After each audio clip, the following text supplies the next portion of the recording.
Well, good morning, everyone. Welcome to this replay. We're going to talk about protecting your brain from digital amnesia and research and evidence around smartphone use that shows us that it's not really helping our concentration, our focus. In fact, it's damaging it, and it's quite extraordinary that you have to do research about it at all because it's so obvious. If you have ever spent time with people who are constantly interrupted by their cell phones, constantly checking things, constantly unable to process simple information, then you know just how frustrating it is.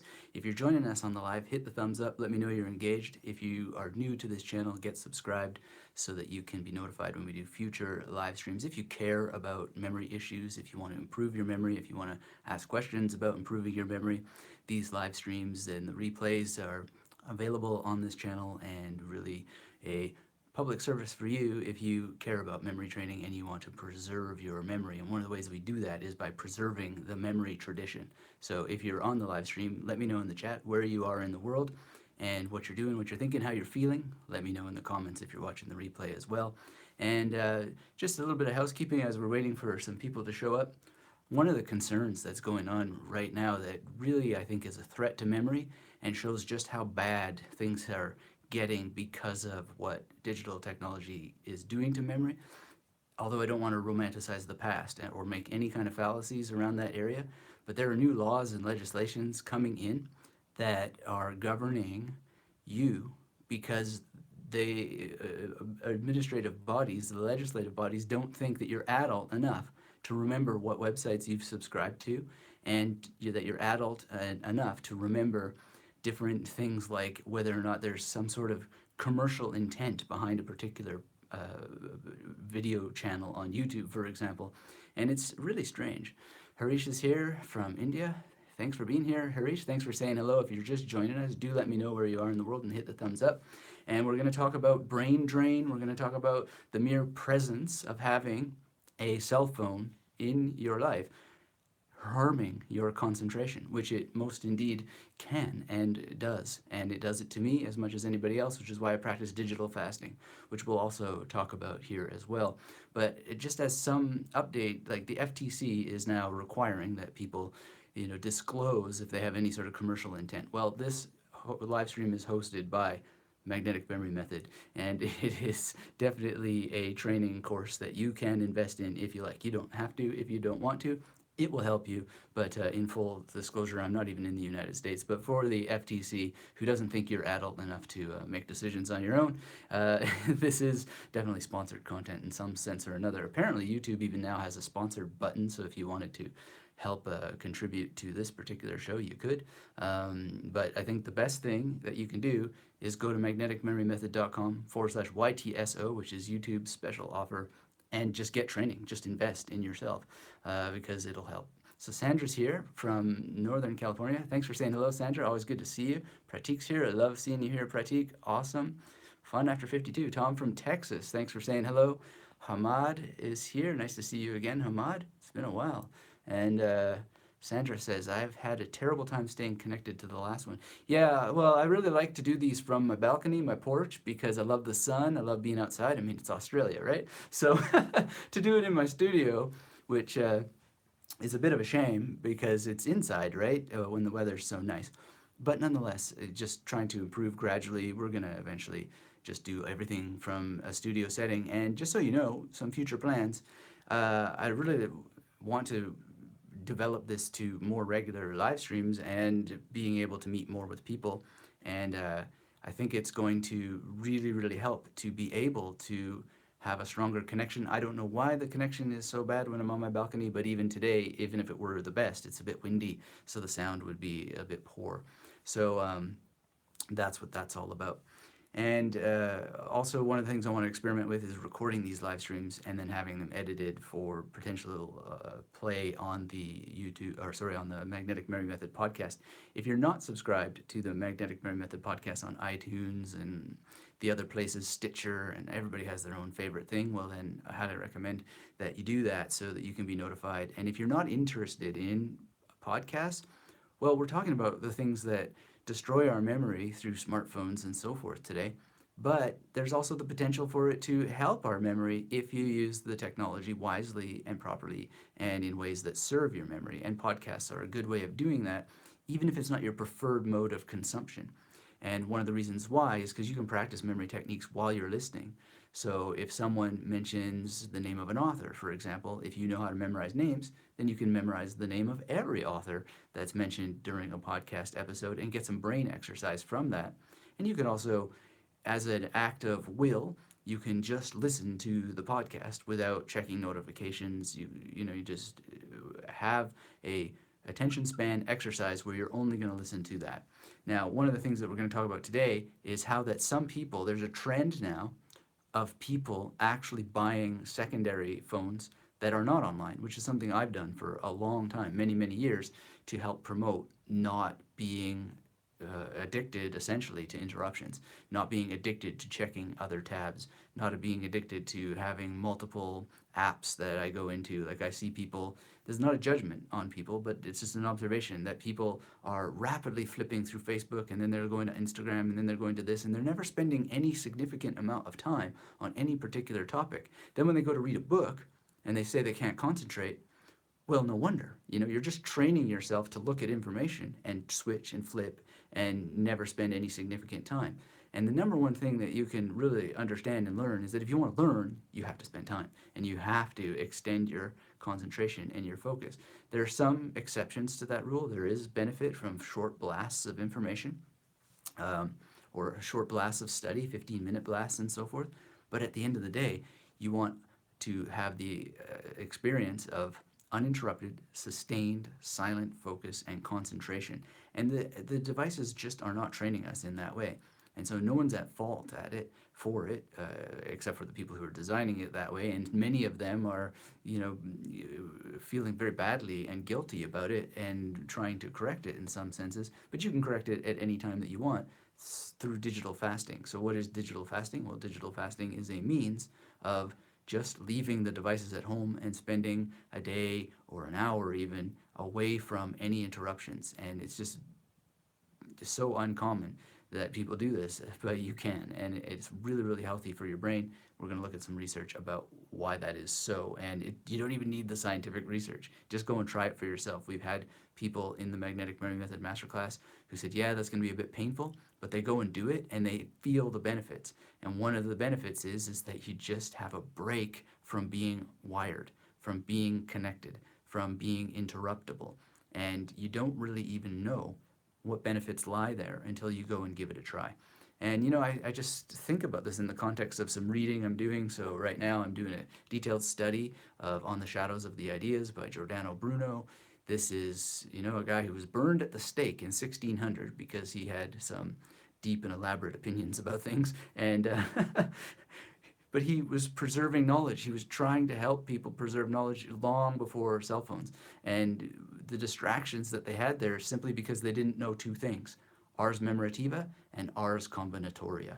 And so those words might come at you and you might be thinking, oh my God, those are hard words. And already your brain switches off, which is normal. The insular cortex will send a pain response when something seems difficult, but that's no reason to shut off. That's the moment you should be curious and that you should go, whoa, what does that mean? What does that mean? And it's very, very important. I want to say hi to Mr. Octoni from London.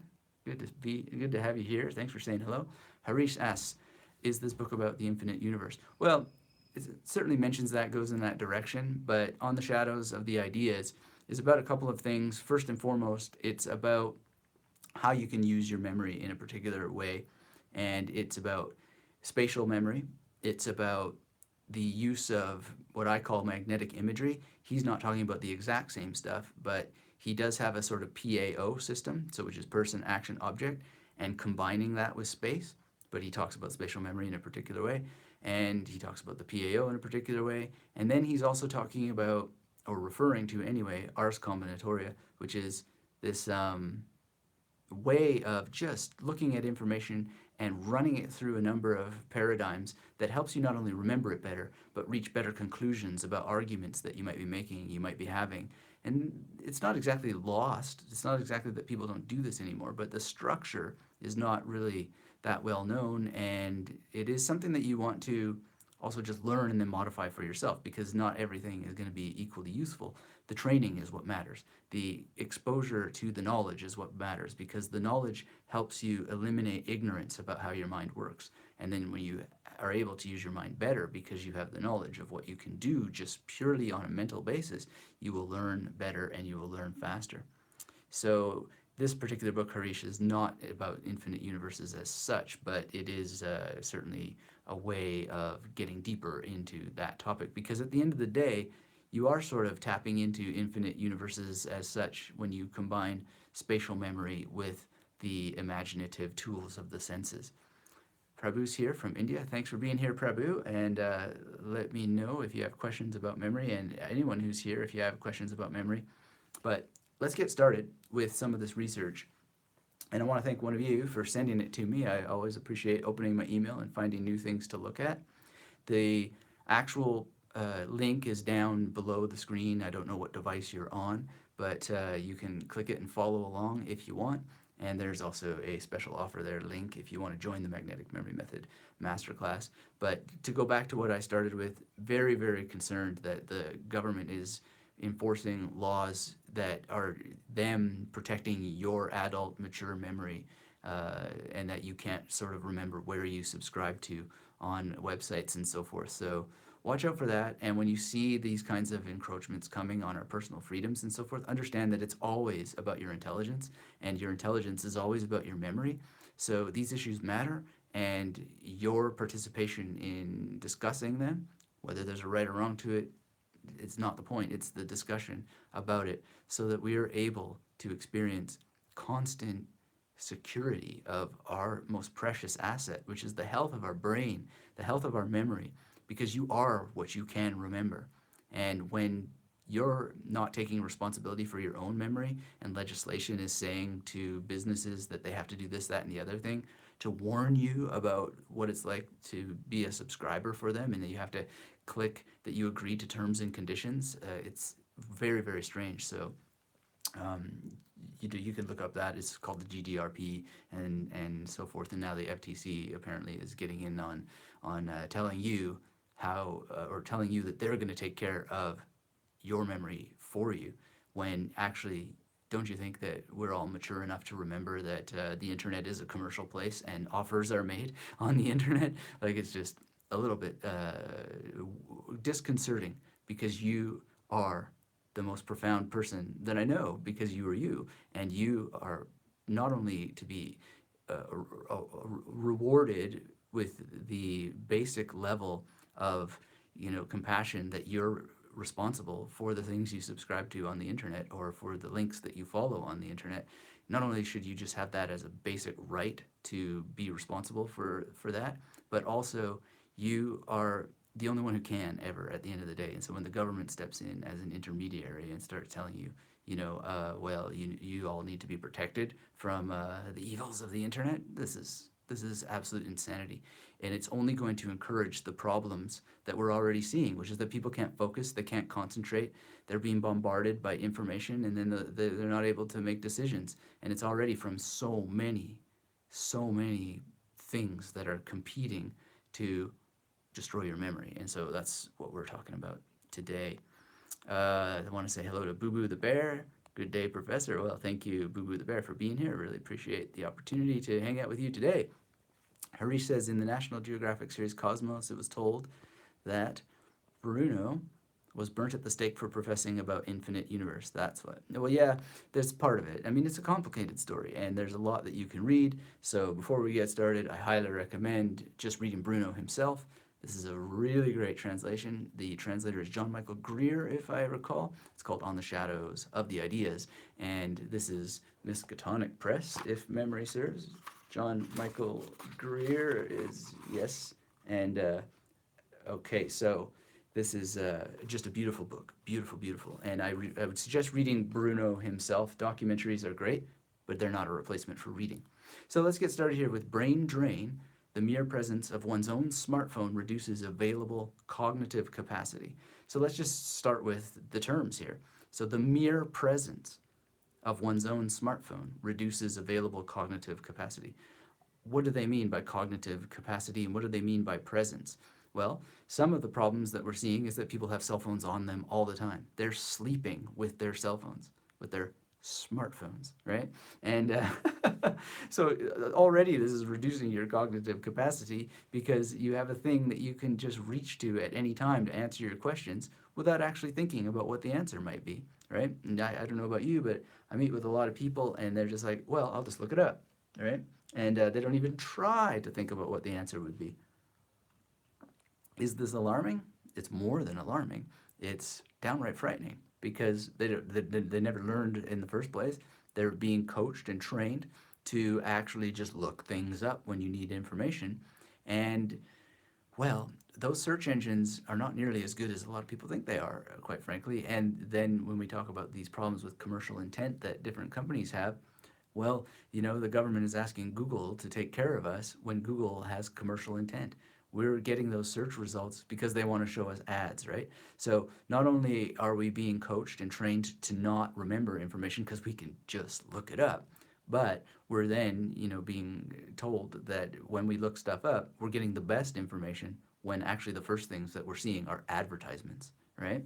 And I'm not against ads, but it's just very, very ironic that all these controls exist. And so proximity, what we're being coached and trained to have as in our personal space, is the marketplace, right?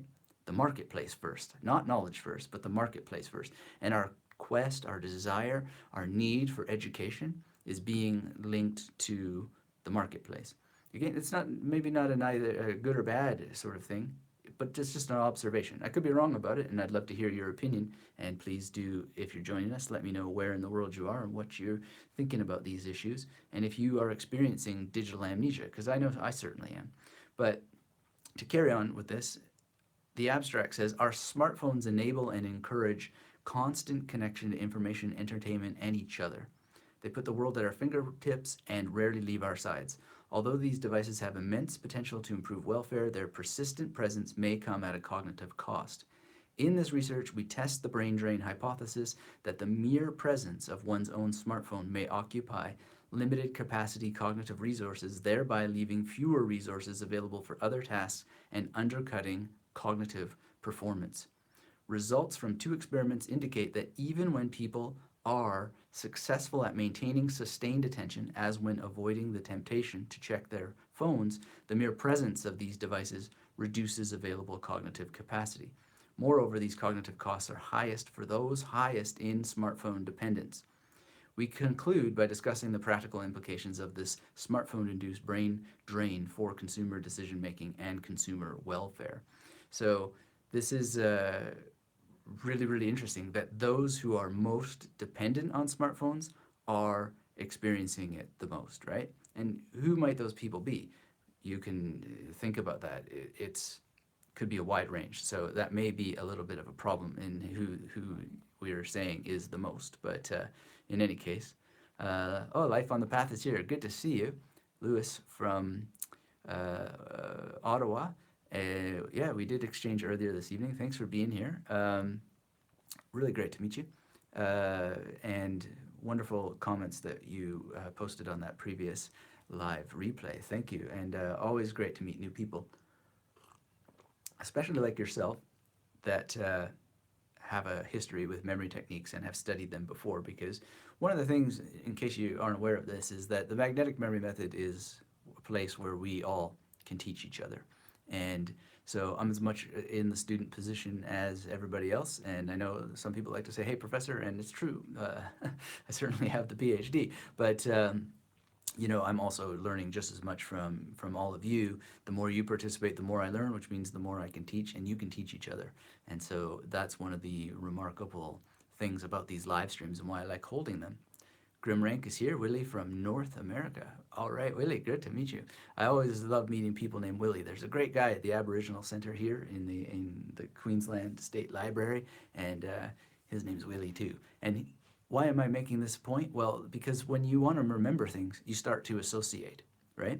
And so what a lot of people do, brain drain, is they start to type into phones, right? Okay, so I made a new contact, write it down, get the number, and so forth, instead of actually using their mind, saying, okay, Willie, right? I know another Willie. I can bind you two together, right? And then I actually, when I met Willie at the Aboriginal Center, I bound him to yet another Willie, right? Actually, a couple Willies, because my dad had a friend named Willie. And when I first memorized that guy's name, I was thinking about Willie Nelson, right? And actually using a memory palace, because there's a room in a home that I once lived in where my dad used to play a lot of Willie Nelson. And so it's just like levels of association. And the more you do this without going to the cell phone first, the more you're exercising the natural powers of your imagination, right? And the more you're going to remember. And then you'll find that you don't even need the phone at all.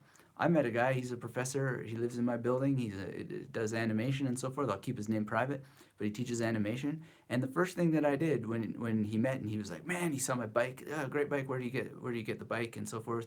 And we found out we're both, well, he's a current professor, I'm a former professor, and we just were getting together. And the whole time I'm just sitting there, how am I going to remember this guy's name? I could have just gotten his number right then and there, put it in my cell phone, but that's leading to digital amnesia. That's not remembering.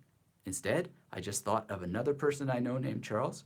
Oh, sorry, I was going to keep his name private. Whatever, but that's my bad. But forgive me if that's private. But in any case, I just started to think of another person that I know, start making the associations. And it was 3 weeks later that we finally got in touch and we're going to have coffee. And, I then entered his data into my phone after I'd memorized his name. Okay. So this is one of the things that you can do. If you're just joining us on the live, let me know where you are in the world and hit that thumbs up. Let me know you're engaged. Let me know if you're suffering from digital amnesia. What is digital amnesia? Well, it's the inability to concentrate, it's the inability to focus, not understanding what you're reading on the internet, what you're reading from Kindle books, not understanding information that used to be so easy, not remembering information that used to be so easy, and it just seems to be going downhill.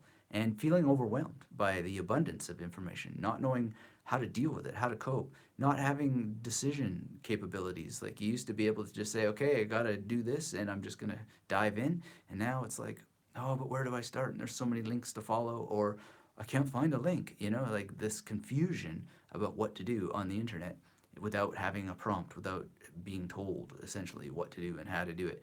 That's part of digital amnesia. Now, I use the term digital amnesia because it's a hopeful term. Amnesia can go away and be cured. But some scientists and some commentators use the term digital dementia, which is a little less likely to be cured and very, very frightening indeed. So if you're joining us, let me know where you are in the world. Hit the thumbs up. Tell me what you think about this issue and let me know if you're suffering as well, if you're having this problem.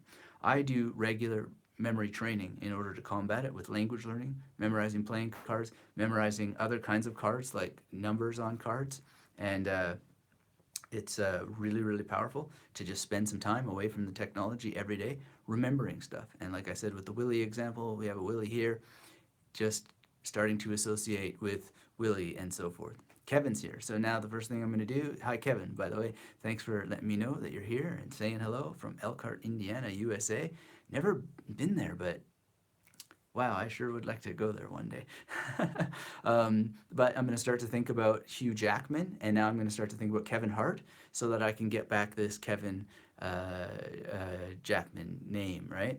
And if I wanted to add Elkhart, then I might start to see the animal elk, and Indiana, Bloomington's in Indiana, right? My ex-wife was from Bloomington, Indiana. And so, I can start to make these associations and try to see things in my mind, try to hear sounds in my mind. Like, what's the sound of the voice of Kevin Hart? What's the sound of Hugh Jackman? To put that together so that I'm getting as many representations as possible to help remember these names, right? And, I didn't quite catch how I'm supposed to spell it because I sometimes struggle with pronunciation, but Louise is here from Ottawa, and is it a Louise? Is that the right pronunciation of that name sometimes? Because you can have people who pronounce that spelling a little bit different and so forth. But then I start thinking of how my aunt spelled her name, and it was that way, but Louise. And so I think about my aunt, and if I make a mistake later, no big deal. Then you just say, "Oh, I'm sorry, I memorized that wrong, or I didn't hear it pronounced, or whatever," and there's no stress whatsoever. But that's how name memory works, is you just start going through as many layers of possible association that you can, people you already know, the sounds that come to mind, what was it, Kevin Jackman, right? So it's like the actors, and then I'm going to push it a little bit further. Another example, 2 nights ago, I want to make a shout out today also to Thinkific. Thinkific, if you don't know them, they help you host courses online, and they had a live training meetup here. It wasn't really a training, but a meetup get together with some sharing of ideas. And they were here in Brisbane the other night, and got to hang out with them. Jonathan Levy and I, we both use Thinkific for Branding You Academy, and he uses it for Superlearner. Really great. And there I remember meeting a guy named Glenn, and I just started to think about Glenn Beck, and then I started to think about Beck's beer. Now, Beck's beer is not related to Glenn, but it helps me think about taste and smell. Then I thought about him drinking this Beck's beer in a forest glen, and then I'm just weaving and weaving and weaving as much as I can. Probably never forget that guy's name. And that's basically what you want to do. And you can do it with lots of names. Like when you see these demonstrations where people memorize 500 names or whatever in an auditorium, that's essentially what they're doing, with a spatial memory element as well, because they're linking all that imagery to where that person is sitting. That is the memory palace technique in part or in whole. Look, memory palace is really something that's more to be called the location-based mnemonic. I think that's a more precise term, and so there's different precision terms that we go for in the magnetic memory method, like magnetic stations operate differently than some of the other terms. Harish says, I've read that over the 200,000 years of human existence, the brain has reduced in volume but not necessarily in intelligence. This reduction is going to continue. I can realize this because the more settled humans, lesser becomes the need for spatial intelligence and hence memory. Though we're not bad at it now, I don't know where this is going. Interesting thoughts. I haven't seen that myself. But yeah, there may not be a necessary reason why brain size should be consistent over time and not reduce over time. Some of the brain size shrinkage issues could have to do with, for example, poor diet, poor hydration. But whether or not there's no reduction in intelligence when the brain shrinks, I don't know. One of the things that's happening now is that we've offloaded intelligence to other things. And this is a concern that is not new. Bruno was very, very concerned back, he died in 1600, and he was very, very concerned about the reduction of not just human intelligence, but actually the human memory. And memory and intelligence go together. I think that's pretty easy to establish. In any case, brain size certainly could reduce without harming human intelligence, but I'm not so much concerned with tracking those changes as I am the present moment and helping people learn these techniques and apply them, encouraging them to apply them, because they are really easy when you have gotten into them, but it's not always clear for each person how to get into them. And so that's what I help people find out, because it is easy once you're in, but how you get in is not necessarily clear. And one of the problems is that people are of different types of learning orientation. They're called the 4 learning types. And so some people, they really just need to know what something is and they're good to go. Other people, they need to know how something works, then they're good to go. Then there's the people who need to know why you do certain things, or the why of things. And in so much of education, there often is no why, or the why is discovered as you're doing the doing. And so I'm particularly passionate about helping those people just take action, because the why is revealed along the way.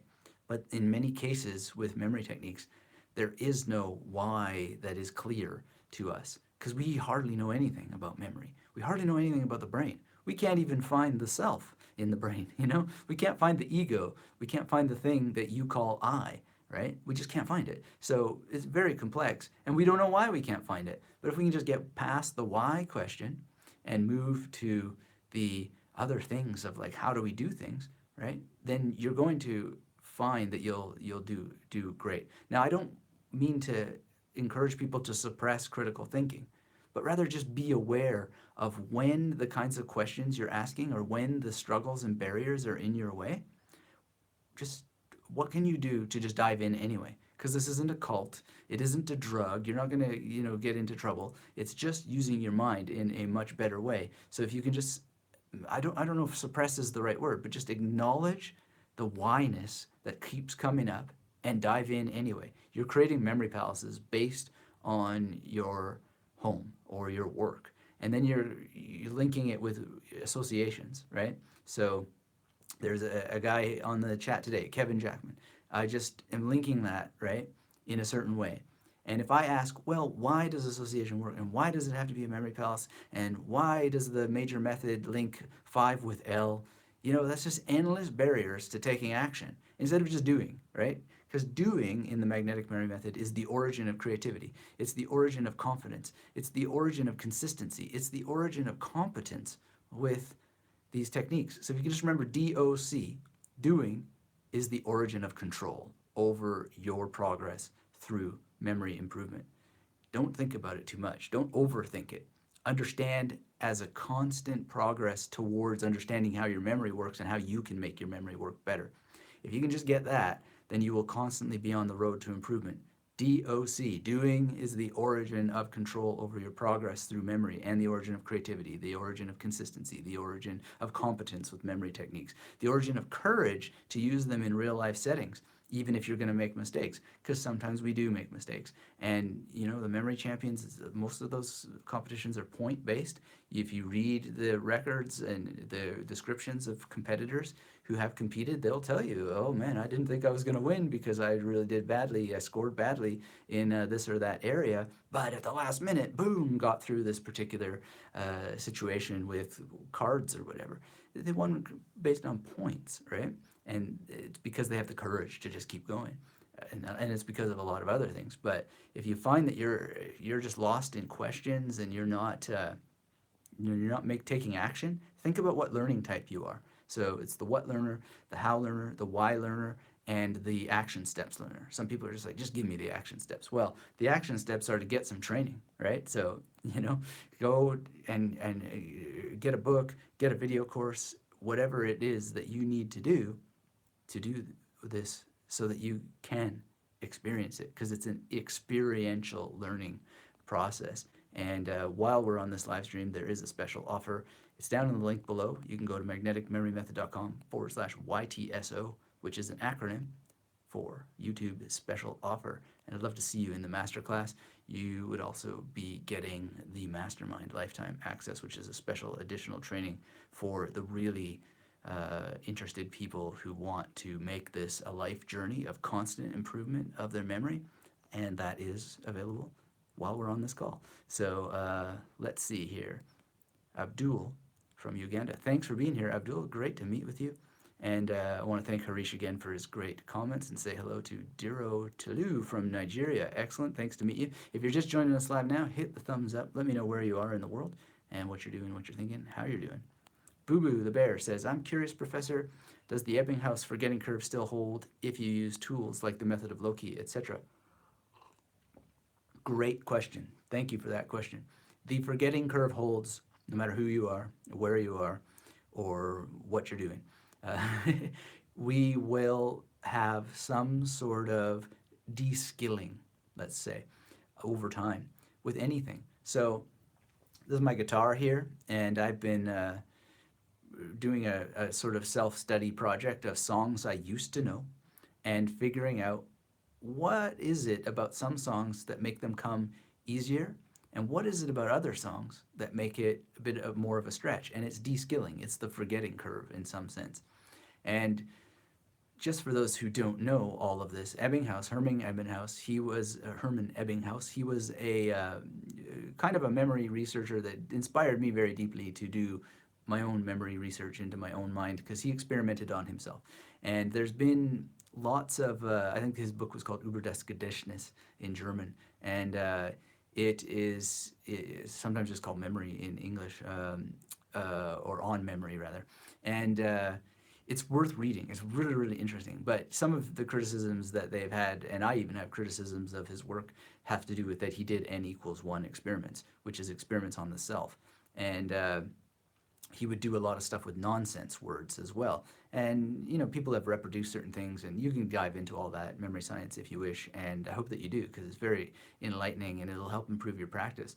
But the main sort of criticism I would have is that, it's that nonsense syllables is what all foreign language is to you before that you learn a language. And so one would have done better to just focus on learning a language, I think. But you know what? It's not a criticism, really. I mean, the dude did awesome, and he inspired a lot of stuff, and he's certainly inspired me. And so the fuller terminology that we need from Ebbinghaus involve uh, the primacy effect, the serial positioning effect, and the recency effect. So primacy and recency are basically, and this is not universally true. It's not as completely across the board to be expected for every single thing under the sun. But generally, the primacy and the recency effect tell us that in a list of information or in a sequence of information, we're going to remember the beginning and the end a lot better than anything in the middle. And the middle we'll tend to struggle with because it is the victim, so to speak, of the forgetting curve, right? And so the forgetting curve, really, we can combat by using what's called the serial positioning effect. And the serial positioning effect is basically what a lot of SRS softwares are based on.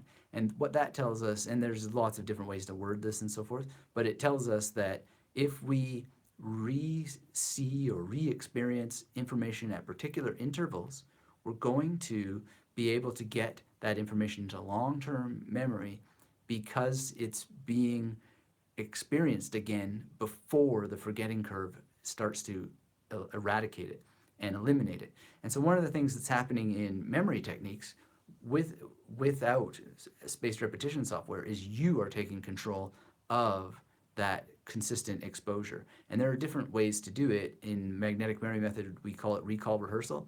It's very oriented on the person taking responsibility for it and working to reduce the amount of repetition needed to get it into long-term memory. So it's recall rehearsal plus the big five. And basically, you're going to follow particular patterns without expecting anyone to hand you a magic number. It's the number that you find relative to the nature of the information. It will change, it will shift, and so forth. But it will get potentially much stronger depending on how you show up consistently to the art and the science and the craft of memory techniques. And you want to be like the samurai, right? There's a saying that the way of the samurai is to be prepared to execute one last move even with your head cut off.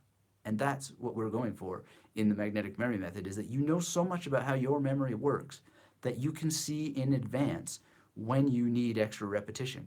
Not some fantasy magic number, oh, I repeated it 5 times, this should work. No, it's the number that makes you like the samurai. So you are the warrior of your own mind. The warrior of the mind is Tony Buzan's term. I love it very much. And it's very, very much what you are going for if you want the highest possible version of your memory, which is a journey. It's something you undertake for life, not just once in a while, not just here, there, and the other place. But if you really, really want to experience the crispness, the fullness, and the completeness of what your mind can be, then you show up to making that happen over and over and over again through consistently using memory techniques as a way of life, as a practice. And you will be able to do whatever it is you need to do. And if you make mistakes, you'll be cool with it because you'll know what to do. You'll know that those mistakes are your best teacher. And you will become your own best teacher because the only person who can experience what's going on in your mind is you. And the only person who can train your mind is you. And you do that through knowledge. You acquire the knowledge that helps you eliminate the ignorance about what your memory really is. And your memory is you and what you do to train your memory. So it's very, very powerful. It's very enlightening. It's elucidating. It will give you confidence and courage and command and control over how you learn. And yes, to answer the question, you still will be subject to the forgetting curve, but the forgetting curve becomes your teacher too. And you learn how to work with it, how to deal with it. And you never have to forget anything if you don't want to. You just have to show up to the science and the craft and the art of memory. It's just that simple. And of course, there are other tools like Ars Combinatoria, which is very, very powerful. All right, so let's say hello to the people on our chat. I hope that answers your question, Boo Boo the Bear. Abdul is here, says, that he forgot everything. I'm not sure what everything is, but thank you for your comment and let us know more about what that it means, what is encompassed by everything. Um, and so away we go. Now, look forward to more information from you. And let's see. Manasi is here. Hello, Manasi. Thanks for saying hello.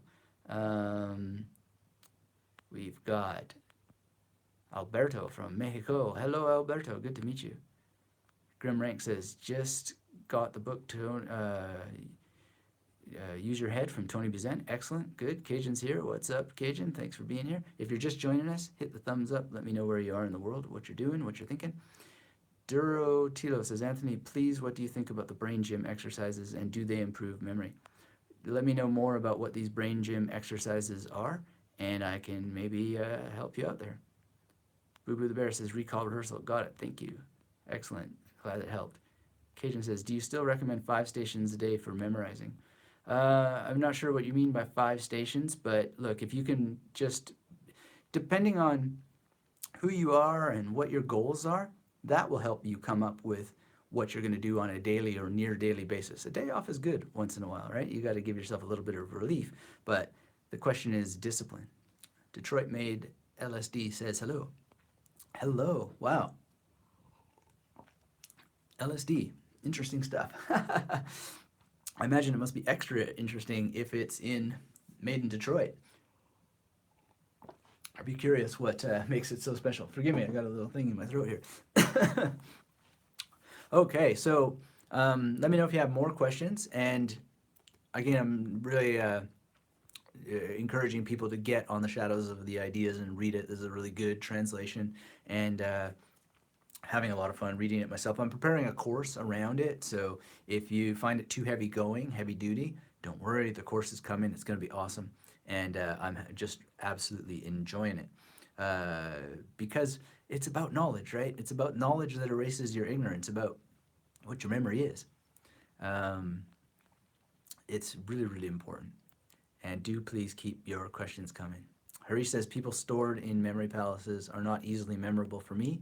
I remember it to be a man or a woman, but I do not remember specifically who. Okay, well, I don't know how you're storing them in the memory palace, but you might want to think about other options for spatial memory there. I mean, like I gave that example of Glenn, he was the memory palace right there in that restaurant where we were hanging out with Thinkific. And Harish said, yeah, I mean, you just got to work on it. And, you know, names are more of a challenge for some people than they are for others. Just show up to it. If you get a bunch of names on cards like this is a name. This is Johnny Cash, right? And what else do we have here? This is the German word Narr, which means fool, so it's John Hurt. This is a particular toad from some Warner Brothers cartoons. You can just practice all the time, right? This is what was his name? Alfred Newman, I think, from the Mad magazine things, right? But he's dressed as a maid. Just play with your mind. Play with your mind. This one is more of an abstract one. I keep trying to always find a better one, but it's RAR, like a RAR file, that symbol for the RAR. Practice, practice, practice. Look, the tools of the magnetic memory method are to just take it one sip at a time. What does SIP stand for? S-I-P. Study the techniques, implement the techniques, practice the techniques. And when you find that a technique is really working well, don't let it get too easy, right? So if you can memorize this many numbers and it's too easy, then you need to challenge yourself by adding some more. If you find that, say, this many numbers, we got maybe 8 here or 4, if you find that that's too many, then you need to just take one away and do one less and make it so that you're not frustrated because you don't want to give up, right? It's the challenge frustration curve. And when you know about the primacy effect and you know about the recency effect and you know about the serial positioning effect, you can then start to move your things around and optimize your practice so that your practice is serving you, making you go forward. If you don't do that, and you're the only one who can, although you can get guidance from a community like the Magnetic Memory Method community gives you, and there is a special offer to get into the mastermind. right now for a lifetime at magneticmemorymethod.com/YTSO, which stands for YouTube Special Offer. If you can remember Magnetic Memory Method, if you can remember / and you can remember YouTube Special Offer needs to be YTSO, then you could join our community and you'll have people to support you, including myself, uh, just with additional training and everything under the sun you could possibly need. So that's why we're together today. Cajun says, do you draw all your palaces? And have you spent 10,000 hours on memory palaces and rehearsal? Well, I don't draw every single one, but I do make an effort to draw as many as I possibly can because drawing is fundamental to the functioning of the memory palaces. Maybe that's not true for every person under the sun, but people who struggle with getting spatial memory, with understanding it, and when you get it, you're going to do a lot better, a lot faster. If you'll just do that, if you'll just follow the recommendations, I think that you'll find that it's very, very clear why the drawing matters. And again, I don't do it every single time, but I don't know if I've done 10,000 hours. I'd be surprised if I hadn't, but I would also be just telling, I wouldn't know. I don't time everything that I do. Uh, the issue though really is, where are you in your practice and what are you doing to consistently challenge yourself relative to goals that you've created for yourself, relative to showing up consistently to work on your goals, to identify the milestones that get you closer towards completing your goals, and then what are you doing to find a new one? Life is lifelong learning. So one of my goals right now is to finish this book, right? So how do I do it? Well, I just designate time to read it, and then I think I'll read one chapter per sitting, and then I get down and just do it. I read more than one book at a time, so I'm also reading this one. And how do I do it? Well, I say, yeah, these are very short chapters, so I'll just do one chapter at a time. Sometimes you got to motor a little bit more. So I'm in a reading in a book club, and the book club requires that I read 2 books a month. So I need to schedule this one in. Let's see if I can remember. The Cultural Code by Daniel Coyle. Now, I didn't know that guy's name or this before, and I didn't know this book, but it's The Cultural Code by Daniel Coyle. I had to see I remember a painting of Daniel from the Bible, and then coil, I saw a koi fish, and it was coiled up, right? That's how I remembered that. But in order to get this done, I have to set a more rigorous standard in order to read it, and I'm now halfway through. I don't speed read, so I do modified speed reading that I call bibliomancy, and I teach that in the master class. But it's often just a little bit more oriented on knowledge and not necessarily just memorizing facts. So it's a little bit different. But in any case, I think that really the 10,000 hours thing has been contested a lot, and I don't know that that matters nearly as much as consistency. Consistency with movement towards completing goals that you actually want to accomplish. So many people are trying to complete goals that they don't want to accomplish. And you know what? Life isn't so simple that you always want to accomplish goals that you have to accomplish, but then you can deal with that. There are strategies for dealing with that. And we talk about that a lot, and we can talk about it further. But it's not about numbers. It's not about 10,000 hours. It's about really, really being clear about the outcomes that you want. So, Harish is saying that his earlier comment about not remembering names has to do with the PAO. Yeah, well, PAO is there's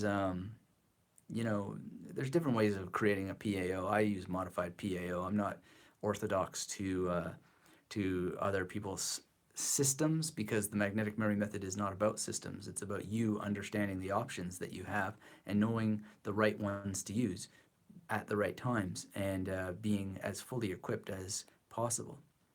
So Dirotolo says, brain gym exercises are like finger exercises in which the right and left hand do different things simultaneously. Apparently it strengthens the connections between left and right brain. Okay, thanks for that clarification, Dirotilo. Yes, well, I've seen convincing evidence about that, and I have been engaged in practice of something called Kirtan Kriya, which is this: Satanama, Satanama, and then you go Satanama. I never do this on camera, but Satanama, yeah, reverse order. So one is going one way, the other way. The other thing too, And the evidence is very, very convincing in terms of how it changes the shape of the brain. And so it's not whether I believe in it or not. It's just like, what does the evidence say? Is the evidence compelling enough for me to try this myself? And then what happens when I try it myself? And what I do find is that I feel very, very good. And it is a mental exercise. And you can push the exercise to different levels. So, for example, and I learned this from Gary Weber, who is the author of a book called Evolving Beyond Thought, which I happen to have right here, Evolving Beyond Thought. And you can actually use Sanskrit chants in combination with these mudras, it's called, these movements. And so it is, let me see if I can do this. I haven't done it on YouTube live or on a video yet at all. But Chittameva Mahadosham, Chittameva Hi Balakala, Chittameva Mahatmayam, Chittameva Mahanasat. And that means, are my thoughts useful? How do they behave in Sanskrit? And you combine it, right? Now, what you can also do is if you have, I have those phrases in a memory palace, and so I have them using a particular technique in a grid, and so I can then take this and skip stations, right? Now, what is that? That is the serial positioning effect. And that's how I memorized it so fast, is because not only do I have images helping and memory palaces helping, but then I can actually go Chittameva Mahadosham, skip the next one, Chittameva Mahatmayam. Then I can go to the previous one, which was Chittameva Hi Balakara, and then go to the last one, Chittameva Mahanasat, right? Now it's out of order, maybe that reduces the meaning or not, I don't know, but it's actually using the hands and it's using sounds and all this sort of stuff to exercise memory. Is that going to change the neurochemistry of the brain? I think so. I mean, I don't know. I haven't been under the MRI or anything like that. And I'm not studying Sanskrit, the language. I'm just memorizing these things for the brain exercise, for the meditative practice. And man, I feel good because of it. And is there a connection to better memory? Well, I would argue yes, because when you feel good, you're more present, you're more in the moment, and anytime you're more present and in the moment, you're more able to deal with information that's coming in, right? So there was a guy, that you met, and because your presence to it, you can say, oh yeah, his name was Glenn. Because you remember to use the techniques. The guy sitting across from him, his name was Clint. The person sitting next to him was Paul. The person next to him was Chris, and so forth. This was at this Thinkific meeting that I was at, and so on. And the reason why that I even remember to do it and do it even better than normal is partly because of this practice, because I'm much more in the present moment. So the answer is yes, I think there's good evidence for why you should be doing this, and I hope that you will. Harish says, Dr. Metivier, I have data in the following scheme. There are several lists. Each list has many items. Each list has a specific structure in which the data between left and right brain. Left and right brain. Let's see if you continue here. There will be palaces of palaces just to know which things are stored in which palace. Each memory palace will be named, and it will be indexed through the palaces, the palace of palaces. Is this okay for storing a very diverse amount of information? Sorry for the long question, but I've been waiting for so many days to ask this to you. Well, I need to see your memory palaces, and I need to create a video for the FAQ section if it's warranted. But in general, the answer to is it okay is try it and see. See if your idea is working. I always encourage people to try their ideas. And when their ideas aren't working, go back to the basics. I have a very basic training at Magnetic Memory Method that has beginner and intermediate and advanced material available for you. But whenever the things that you try are not working, not serving the outcome that you want, go back to the basics. But you're always encouraged to follow your ideas. Because one of the beautiful things that will happen when you take memory training is you will get ideas about how to improve the practice, and you should try them. That's how this tradition improves over time. Alex Mullen didn't wait for permission and say, can I do this, or is it okay if I do this, in order to break the record, right, that he's broken, and to achieve what he's achieved. Nobody waits for permission. He just did what I always, or I assume that he did something similar to what I'm always teaching to you. Take it one step at a time. SIP. Study the techniques, implement the techniques, practice the techniques, become a lifelong person who takes it one step at a time, and be consistent about it, because doing is the origin of consistency. It's the origin of creativity that you need for these techniques. It's the origin of your confidence with using them and the courage to use them, and ultimately to competence with them and control. So that's really, really as simple as it gets. And if you would like me to look at your memory palaces, by all means, send them along and we can create an FAQ training for you. And It's really, really knowing more about your practice helps me guide you. But without seeing what you're doing and seeing some descriptions of the magnetic imagery and so forth, I can't quite diagnose what you might not be doing in terms of, do you have a visual component in there? Do you have an auditory component? Do you have a kinesthetic component? Do you have an olfactory and gustatory component? Do you have a conceptual component? Do you have this all wound up with the proper spatial understanding of what a memory palace really is in order to function at the highest possible level, mapped against your own innovations that you might bring? Because they're your memory palaces, right? At the end of the day, did you draw them? Did you list them in the particular way? And it's that simple. To get that kind of feedback, you need to have that stuff prepared. And what will happen to you when you create that kind of material for feedback is that you'll answer your own questions almost 100% of the time. And if you still need guidance, well, that guidance actually is going to be meaningful. It's going to be precise. It's going to be crisp, laser focused advice based on your journey, right? And the cool thing about the FAQ in the masterclass is that you can go through the material that other students have worked with and see their memory palaces, see my answers, and see the possibilities for refining your own practice as you study the techniques, implement them, and practice them. Because that's how this actually works. There's no really getting around the fact that you have the brain. It's your brain, it's your memory. You need to actually do the training. And if you really need some extra guidance, well, then it's there for you. But I need to actually see what it is that you are struggling with. And it's not to dodge helping you, but actually it's to be honest and ethical about what real help is. The teacher, the real teacher, tells you where to look, but not what to see. And I can't even tell you where to look if I don't see what you're doing. And so that's the command, the chain of command is what I mean to say, is that you, and I am exactly in the same position at the level that I'm at with memory training, is that I need to be the student who actually explains the issue, puts it in words, puts it in drawings, shows what it is that's happening to a mentor, to someone who can help. And the magnetic memory method is, you have the community option if you're also in the mastermind, which you can follow up on right now. And it's up to you to take advantage of it, because I can't drag horses to water and force them to drink. We need you to meet the teacher halfway. And when you meet the teacher halfway, then you get the knowledge that helps reduce, eliminate, make the ignorance about how these techniques work disappear, provided that you follow the recommendations and give them a try.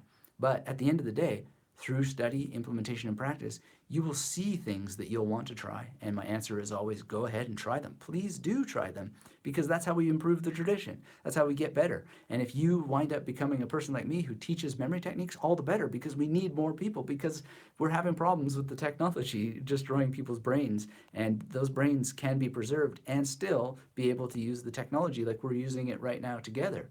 If you're just joining us, by the way, hit that thumbs up and let me know where you are in the world and if you have any questions. And if you don't have the masterclass and would like a very special offer, go to magneticmemorymethod.com/YTSO, which is an acronym for YouTube Special Offer, and we'll invite you in. And Sandra says that yes, Sandra, you can contact me. I'm not sure what happened there. You know, sometimes if you have international blocks on your credit card, and a lot of people don't know if they do or not, but just a call to the bank can sometimes resolve that, or the credit card company. But thank you for your interest, Sandra, and I'm sorry if you had any technological issues. Also, it's the internet, right? Like sometimes there's a little like wave in the ocean and the connection breaks or something like this. And what I can tell you is the software that I use for this is called SamCart.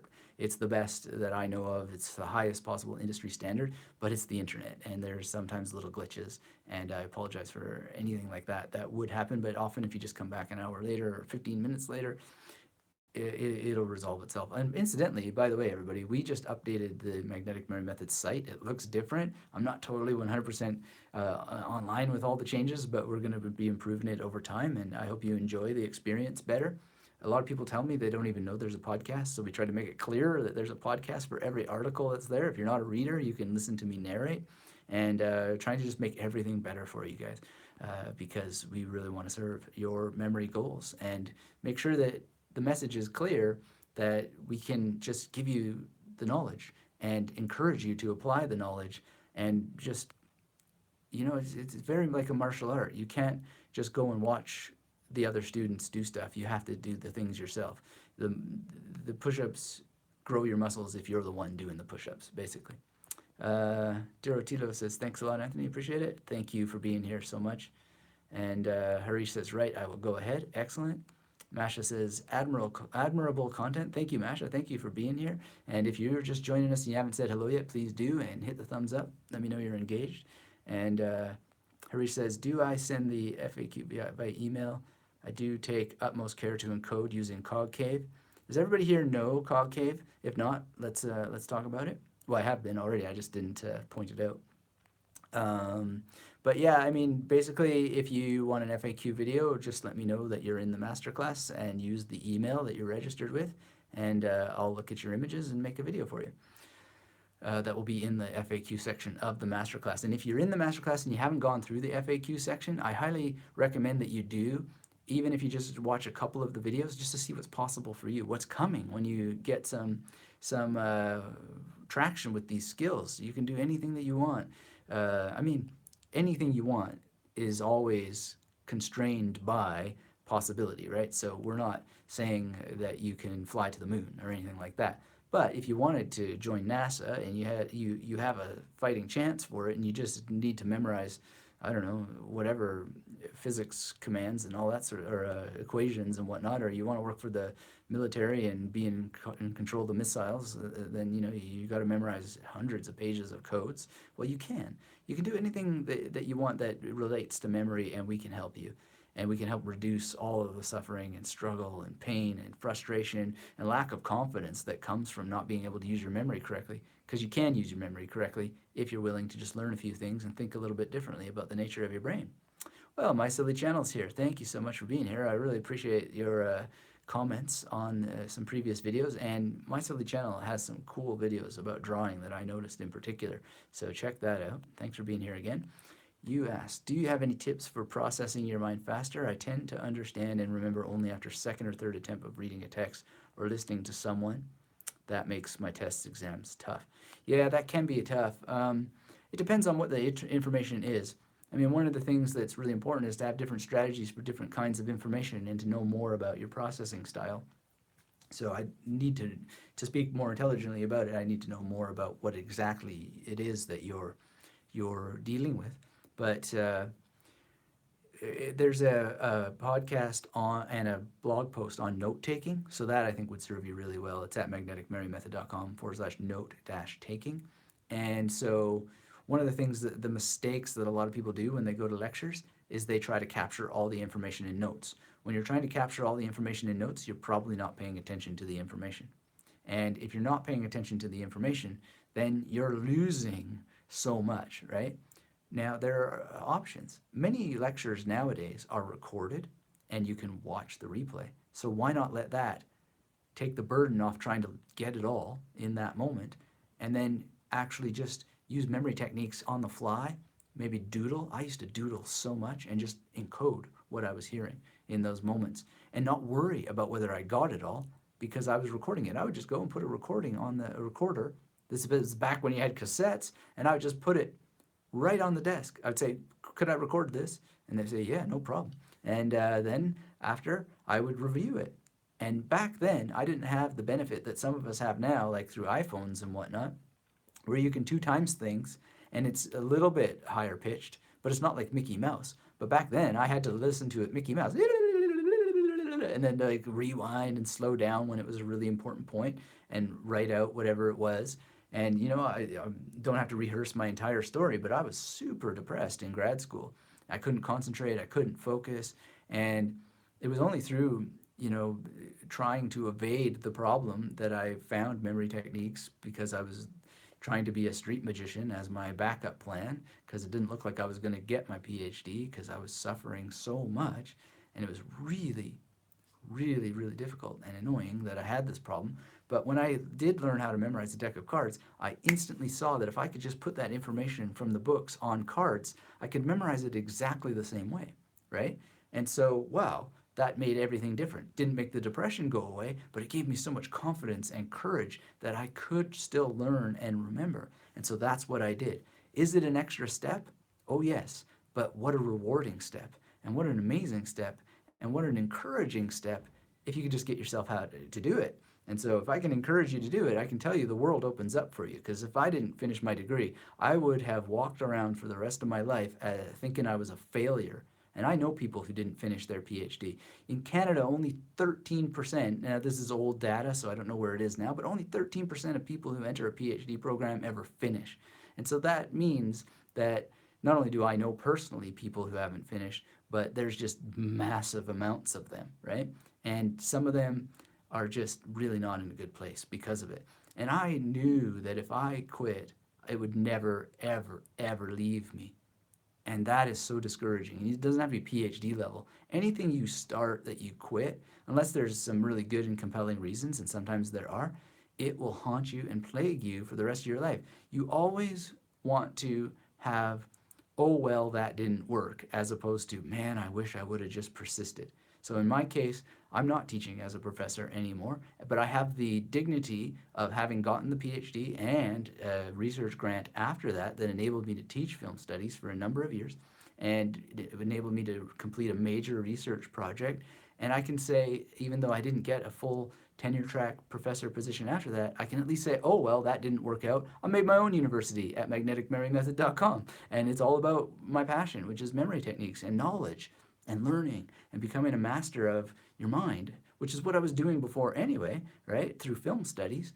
How do you use films to become a master of knowledge and the quality of your mind and your ability to think critically and your ability to have a great life that you want to live without being, manipulated by the media?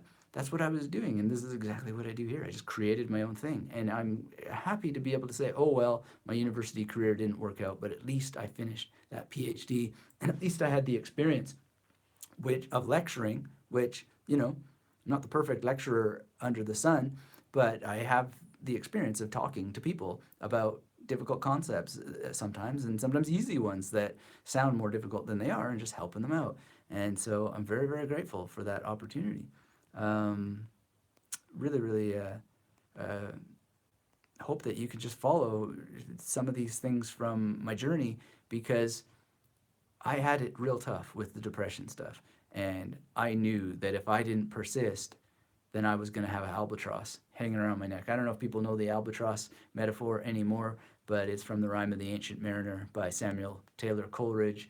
And it is just a metaphor for, having failure roped around your neck for your life. But yeah, back to my silly channel and tips for processing your mind faster. You get it through practice with these techniques. You really do.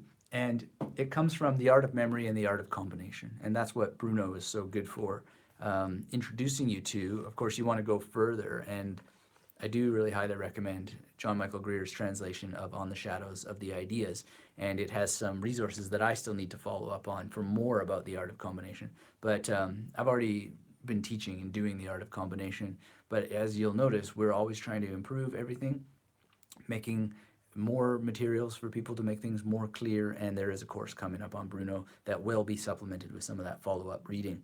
so that we can process things in our mind faster. But these guys, back in the day, not to romanticize the past, but there was a tradition, and not only would they use memory techniques, just bang, bang, bang, really quickly, but they would use combination techniques and just bang, bang, bang, bang. And how do you get that to work faster? Well, you don't sit there and overthink it.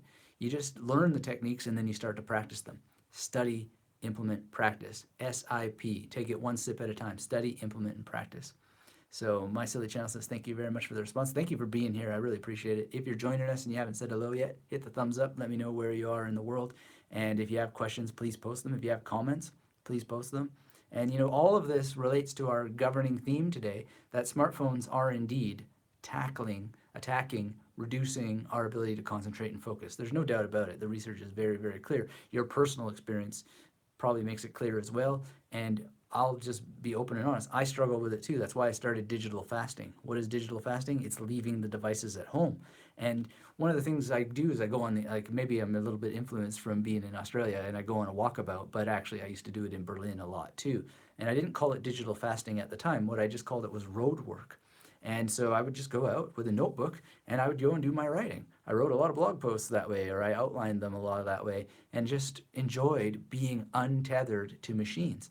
There was another version where I had a severely decapitated old iPhone that never went online. I still have it. I still use it. It doesn't go online. It doesn't have anything to disrupt it. It just has an app that links with Dropbox that lets me write. And then when I get online, I just sync it and I can email myself whatever I've written. It's a plain text app. And you know what? I don't even think it's available anymore, which is why I never update that phone.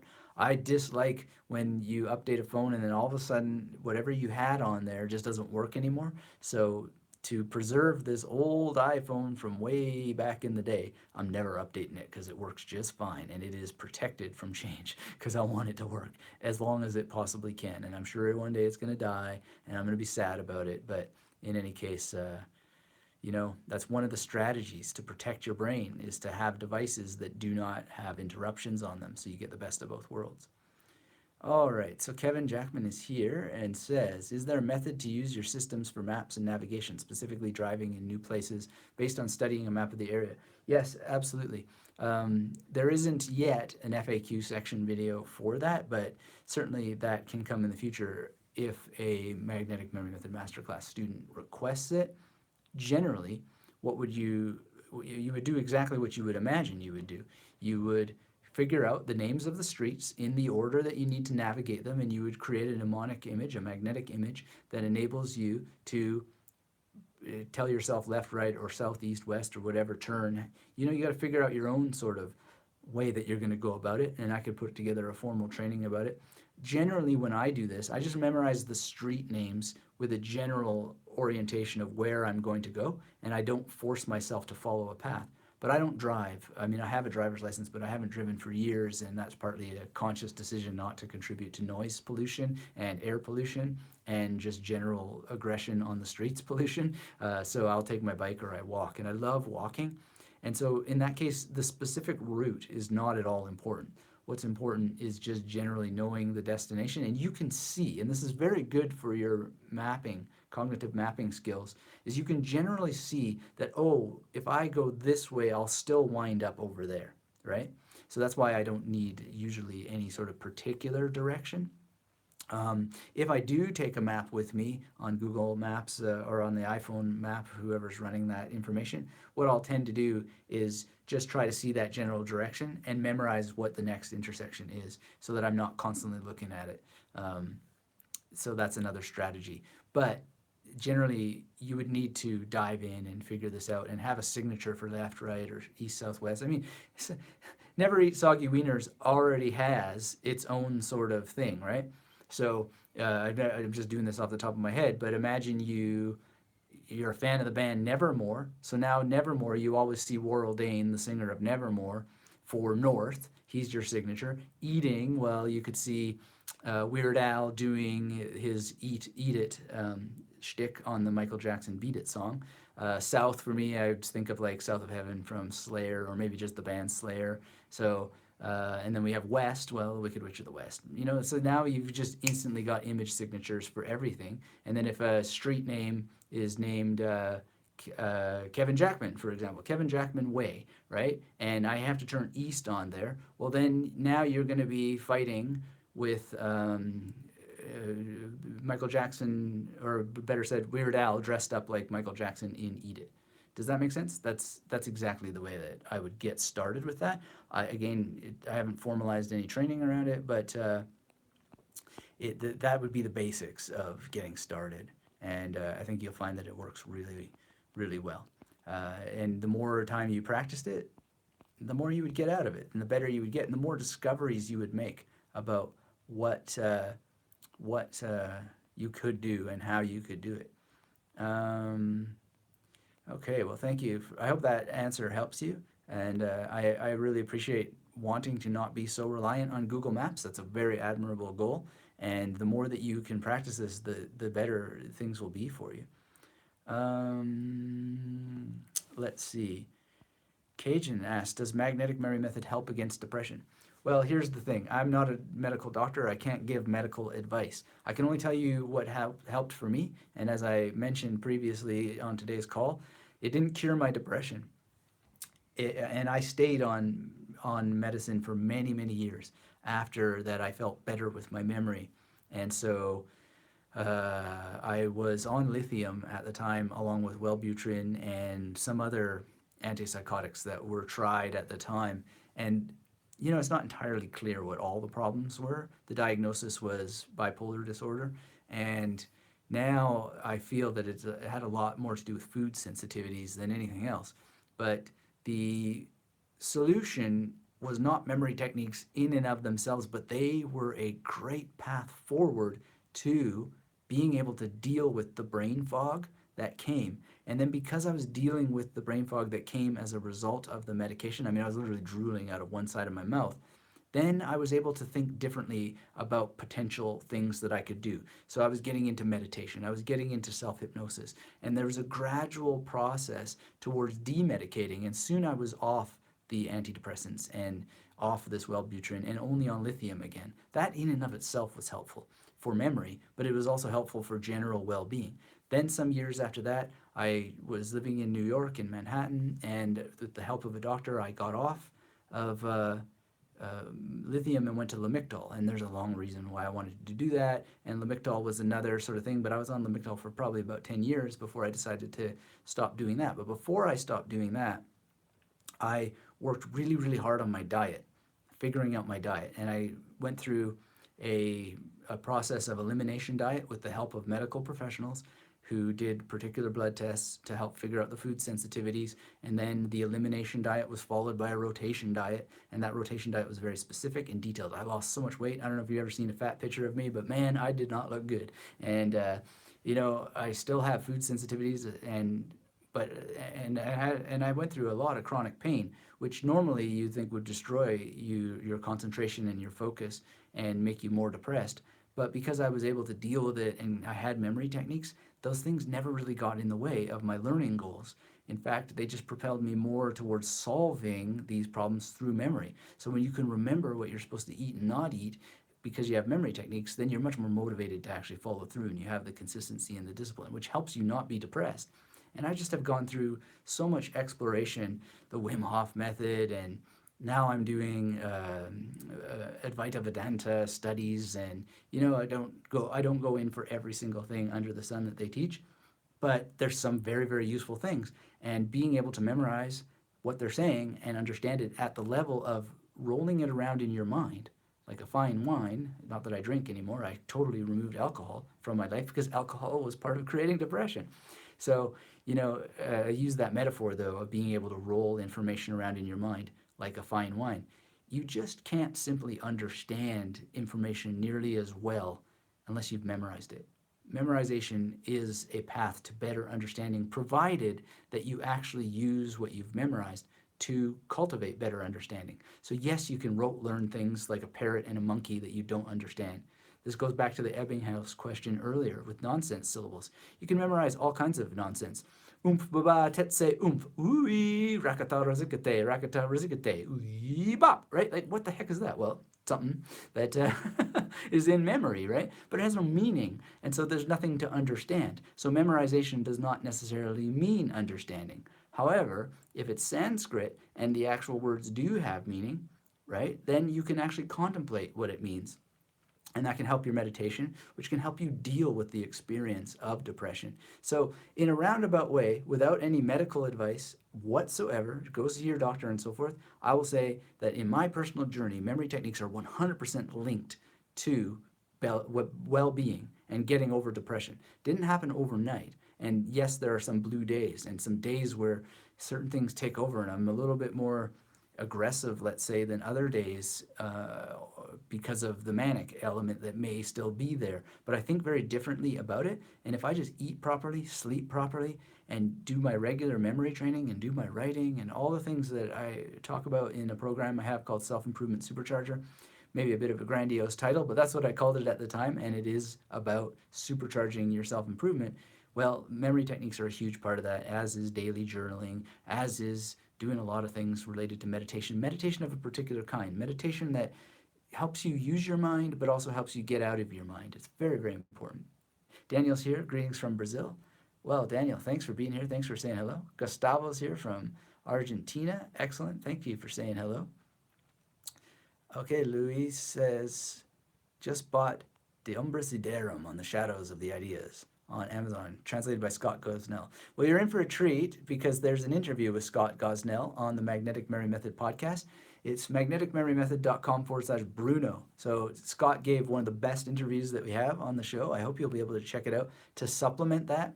And after you're done reading Scott's translation, I recommend this translation as well. Now, why would you want to read more than one translation? Because it's perspective, and perspective opens your mind. It opens your ability to conceive and understand things when you read things more than once. Kevin Jackman says, thank you, appreciate the response. I just discovered your podcast and was listening to it on the plane, and now here you are answering my questions. That is impressive to me. Kevin, thank you for listening to the podcast, especially during your airtime, because I know that it's a time that a lot of people put towards getting important tasks accomplished and so forth. So I'm honored that you would spend that with my voice in your ears. And I hope you'll continue to listen to the podcast. If you're interested in learning about this tradition, well, Giordano Bruno is a very important figure. And as Luis just said, there's another translation by Scott Gosnell, who's really great, and you can read that as well. And you can listen to Scott talk about his translation and memory techniques. He's got a huge major tip for everybody in that interview. So that's at magneticmemorymethod.com/Bruno. And thank you again for being here, Kevin. And I really appreciate that I was able to accompany you on your flight. I'm always amazed, when you have a podcast that's had 1.25 million downloads, you meet a lot of people, and the reality is you meet only a very small percentage of them, but I really am honored to just meet anybody that is interested in improving their memory and finding the truth about what the memory is inside of you.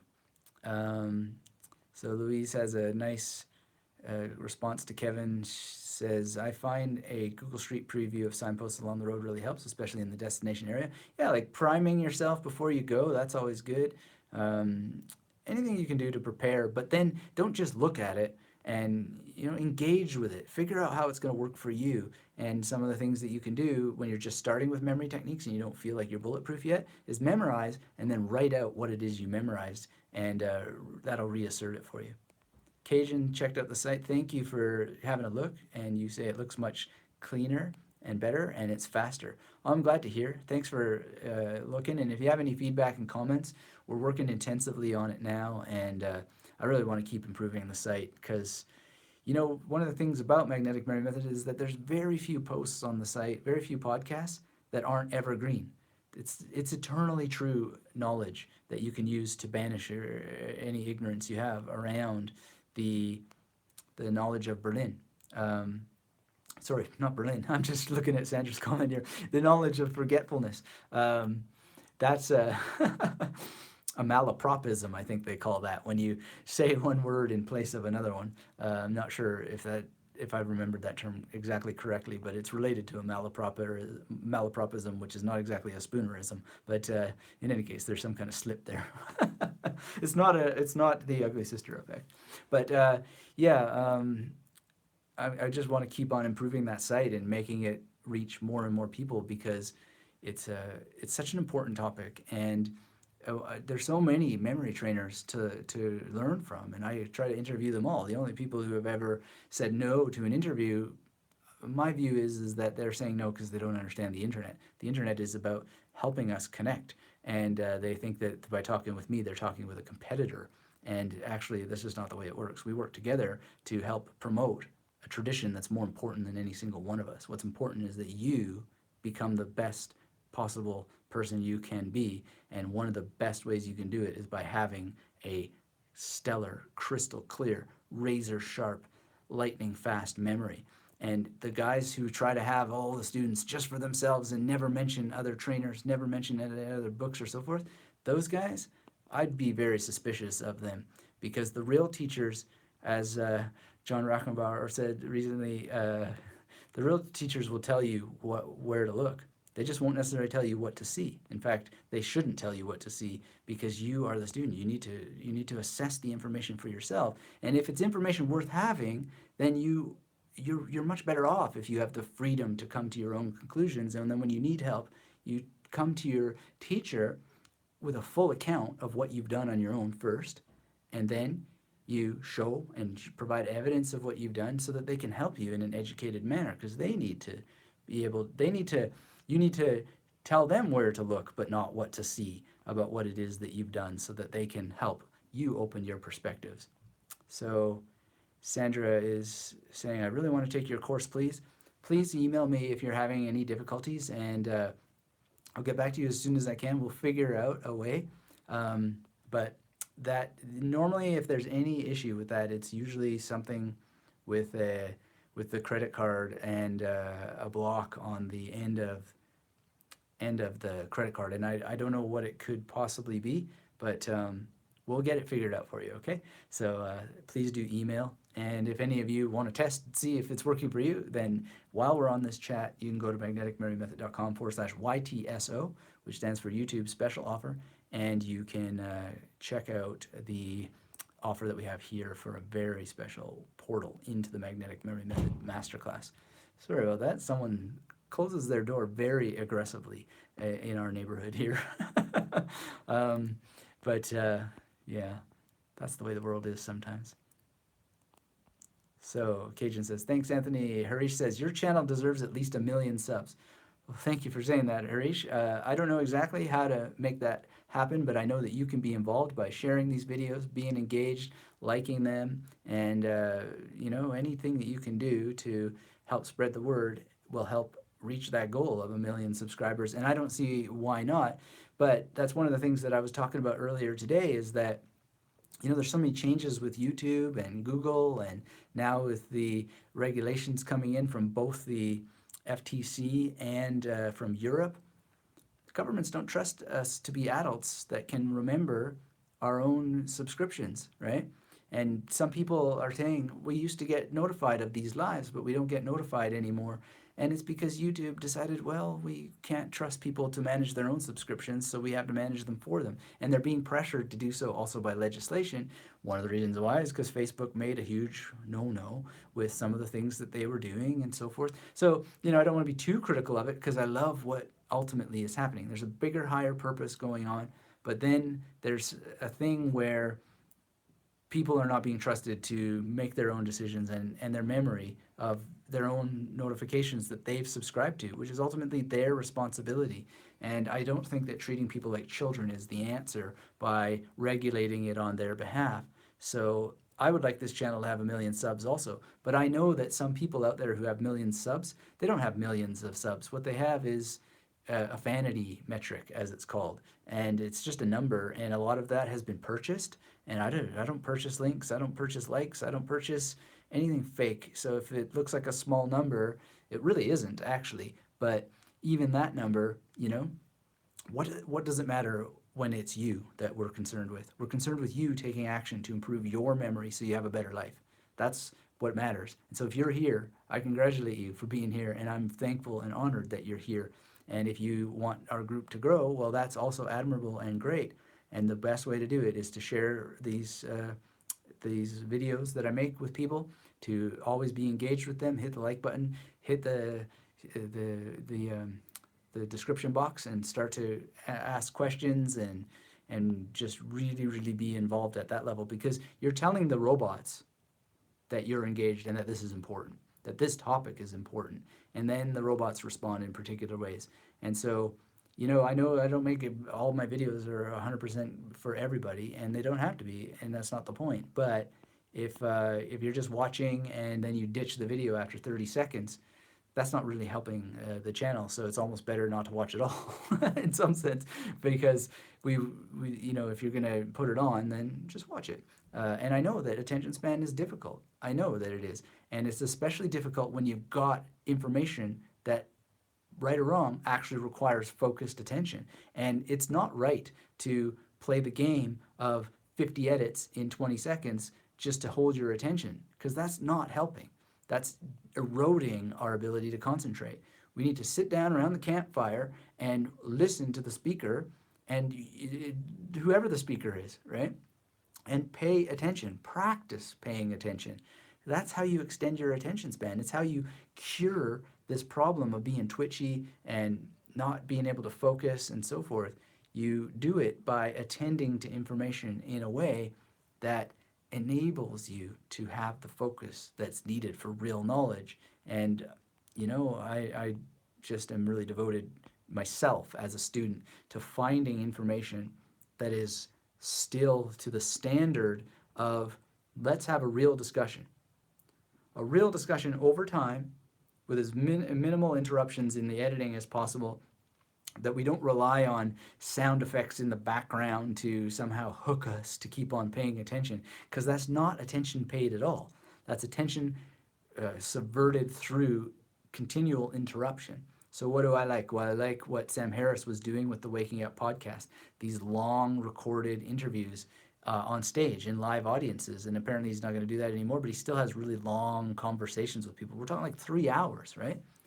Now, you might be thinking, well, 3 hours, that's a lot of time to spend. Well, if you want the quality of your mind to last for life, then please do spend 3 hours listening to things.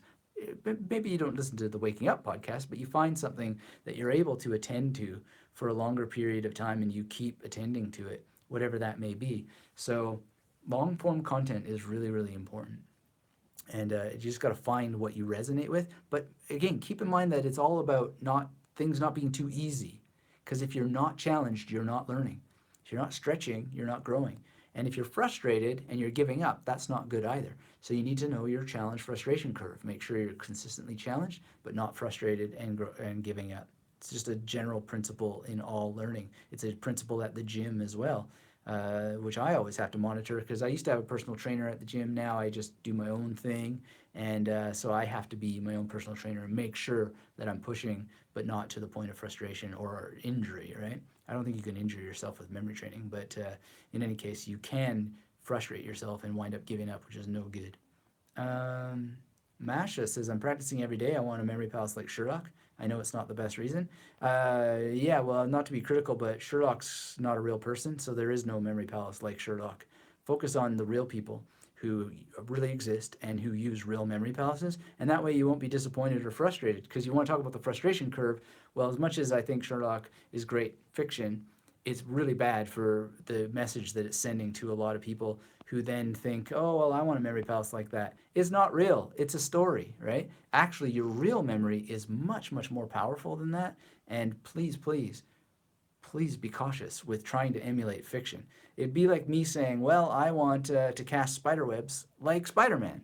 Never going to happen, right? Because it's not real. Spider-Man's not real. Now, technology may do this, and maybe you'll see people doing that, but the human body is never going to sustain the kind of acrobatic crashes into buses that Spider-Man experiences. So even if we do learn how to swing from thread, we're not going to be Marvel superheroes, okay? But we can be better by just attending to what we have, what luck and fortune and chance have given us, and reaching our highest possible self. And we do that through training, showing up consistently. Gustavo says, I'm going through some stuff you just described, depression and chronic pain, and meditation and memory techniques are helping. Gustavo, thank you for letting me know. I wish things were different for you, and I'm sorry to hear about that, but one of the things is that if you keep showing up to improve and you attend to things, they can improve almost certainly across the board. So keep showing up, and if you want to keep on showing up to these lives, that would be great. And there's the replays of them, and you can post comments and questions that you may have, and I'm happy to share more about my journey if you find that useful. So Louise asks, what's the name of the other translators? John Michael Greer. Let me see if my memory is correct on that. I think it is. John Michael Greer, yeah. And it's really, really impressive book. It's beautiful inside. Like, you don't see the woodcuts like this in the other available translations. Wow, really amazing. So check it out. There's a previous live session that we did where there's a link to the publisher. You can check that out. So Gustavo says, thank you for your advices. I try to learn and practice every day and trying to leave medication. Yeah, I can only say that I did it with doctor supervision, and again, not giving medical advice, but go see your doctor and see what options you have, and I'm sure that you can find a way off if you want. Sandra says, how do I email you, please? The email is anthony@magneticmemorymethod.com, and you can always go to magneticmemorymethod.com/contact and get in touch that way. So anthony@magneticmemorymethod.com.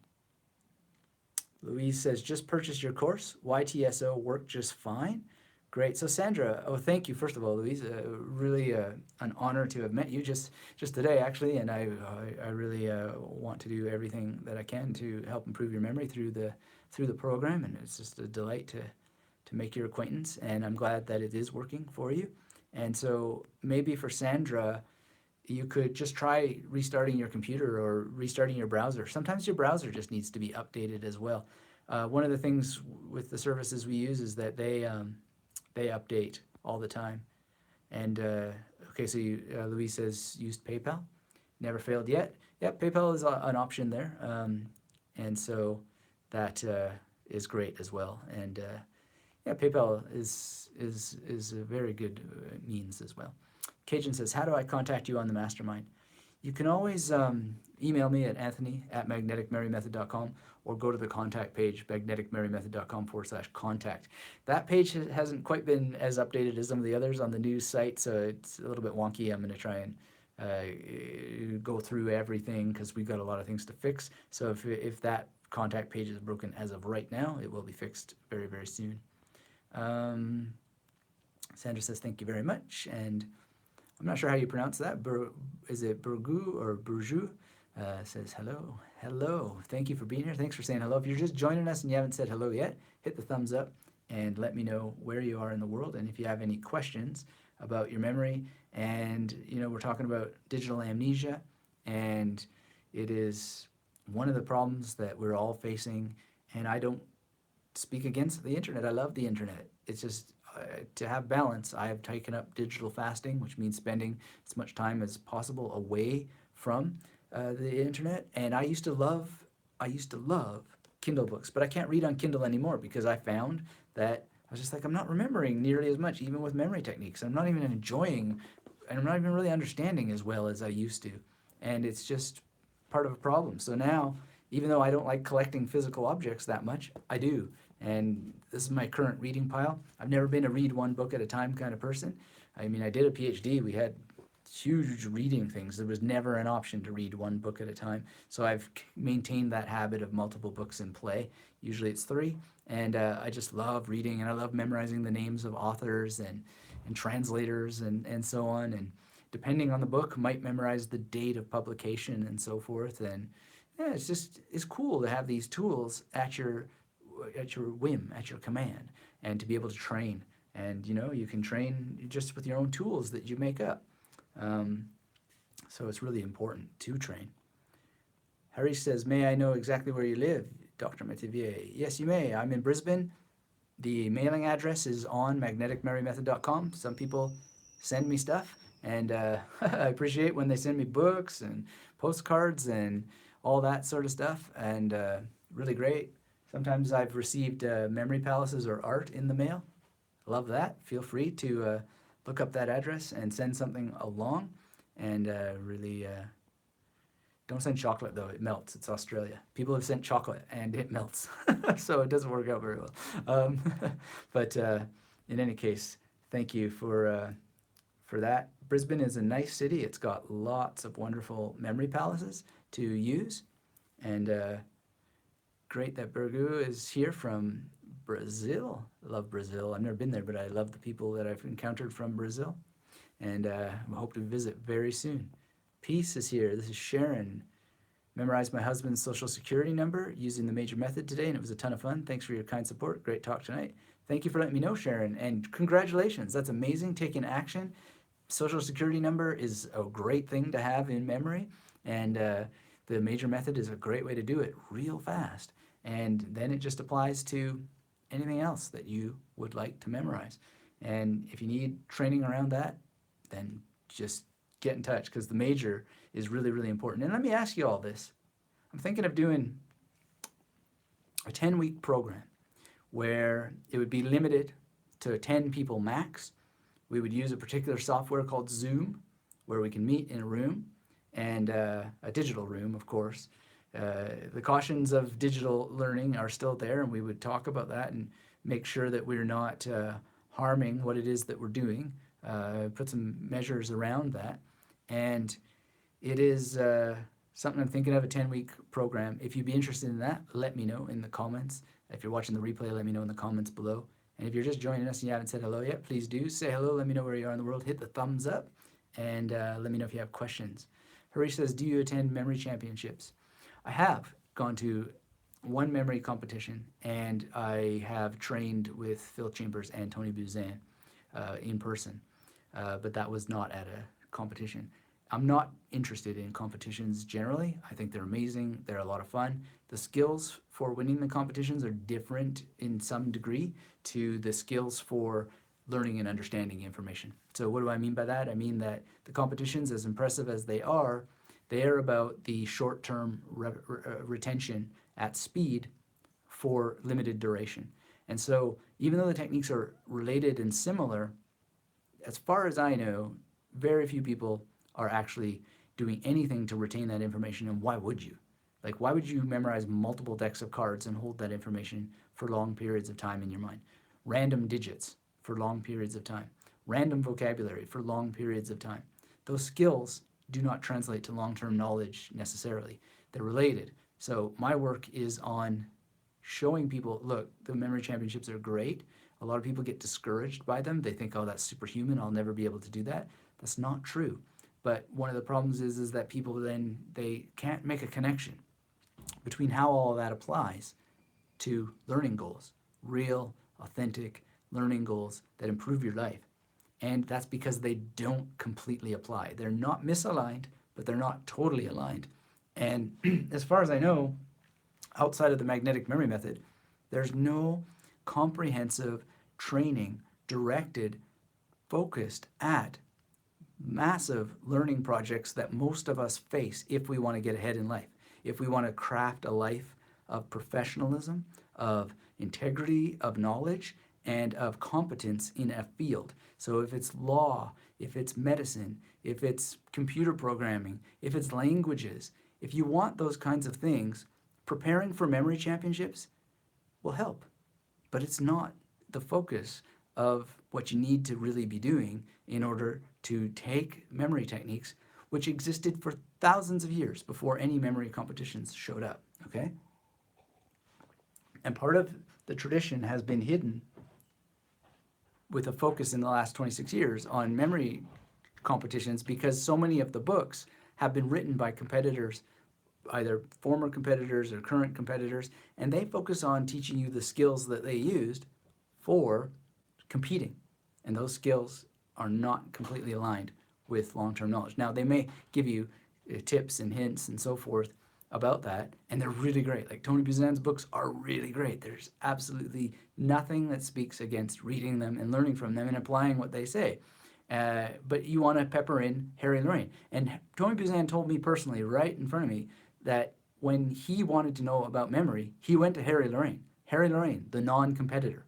Okay, so there's a circle here, but so much of the material out there is by memory competitors, or it's by people who don't actually use memory techniques. And they're very, very strange books out there that people stumble upon. They're very frightening, and it's just part of the Amazon Kindle gold rush that happened, and people are like, hey, it looks like people are selling books on memory techniques.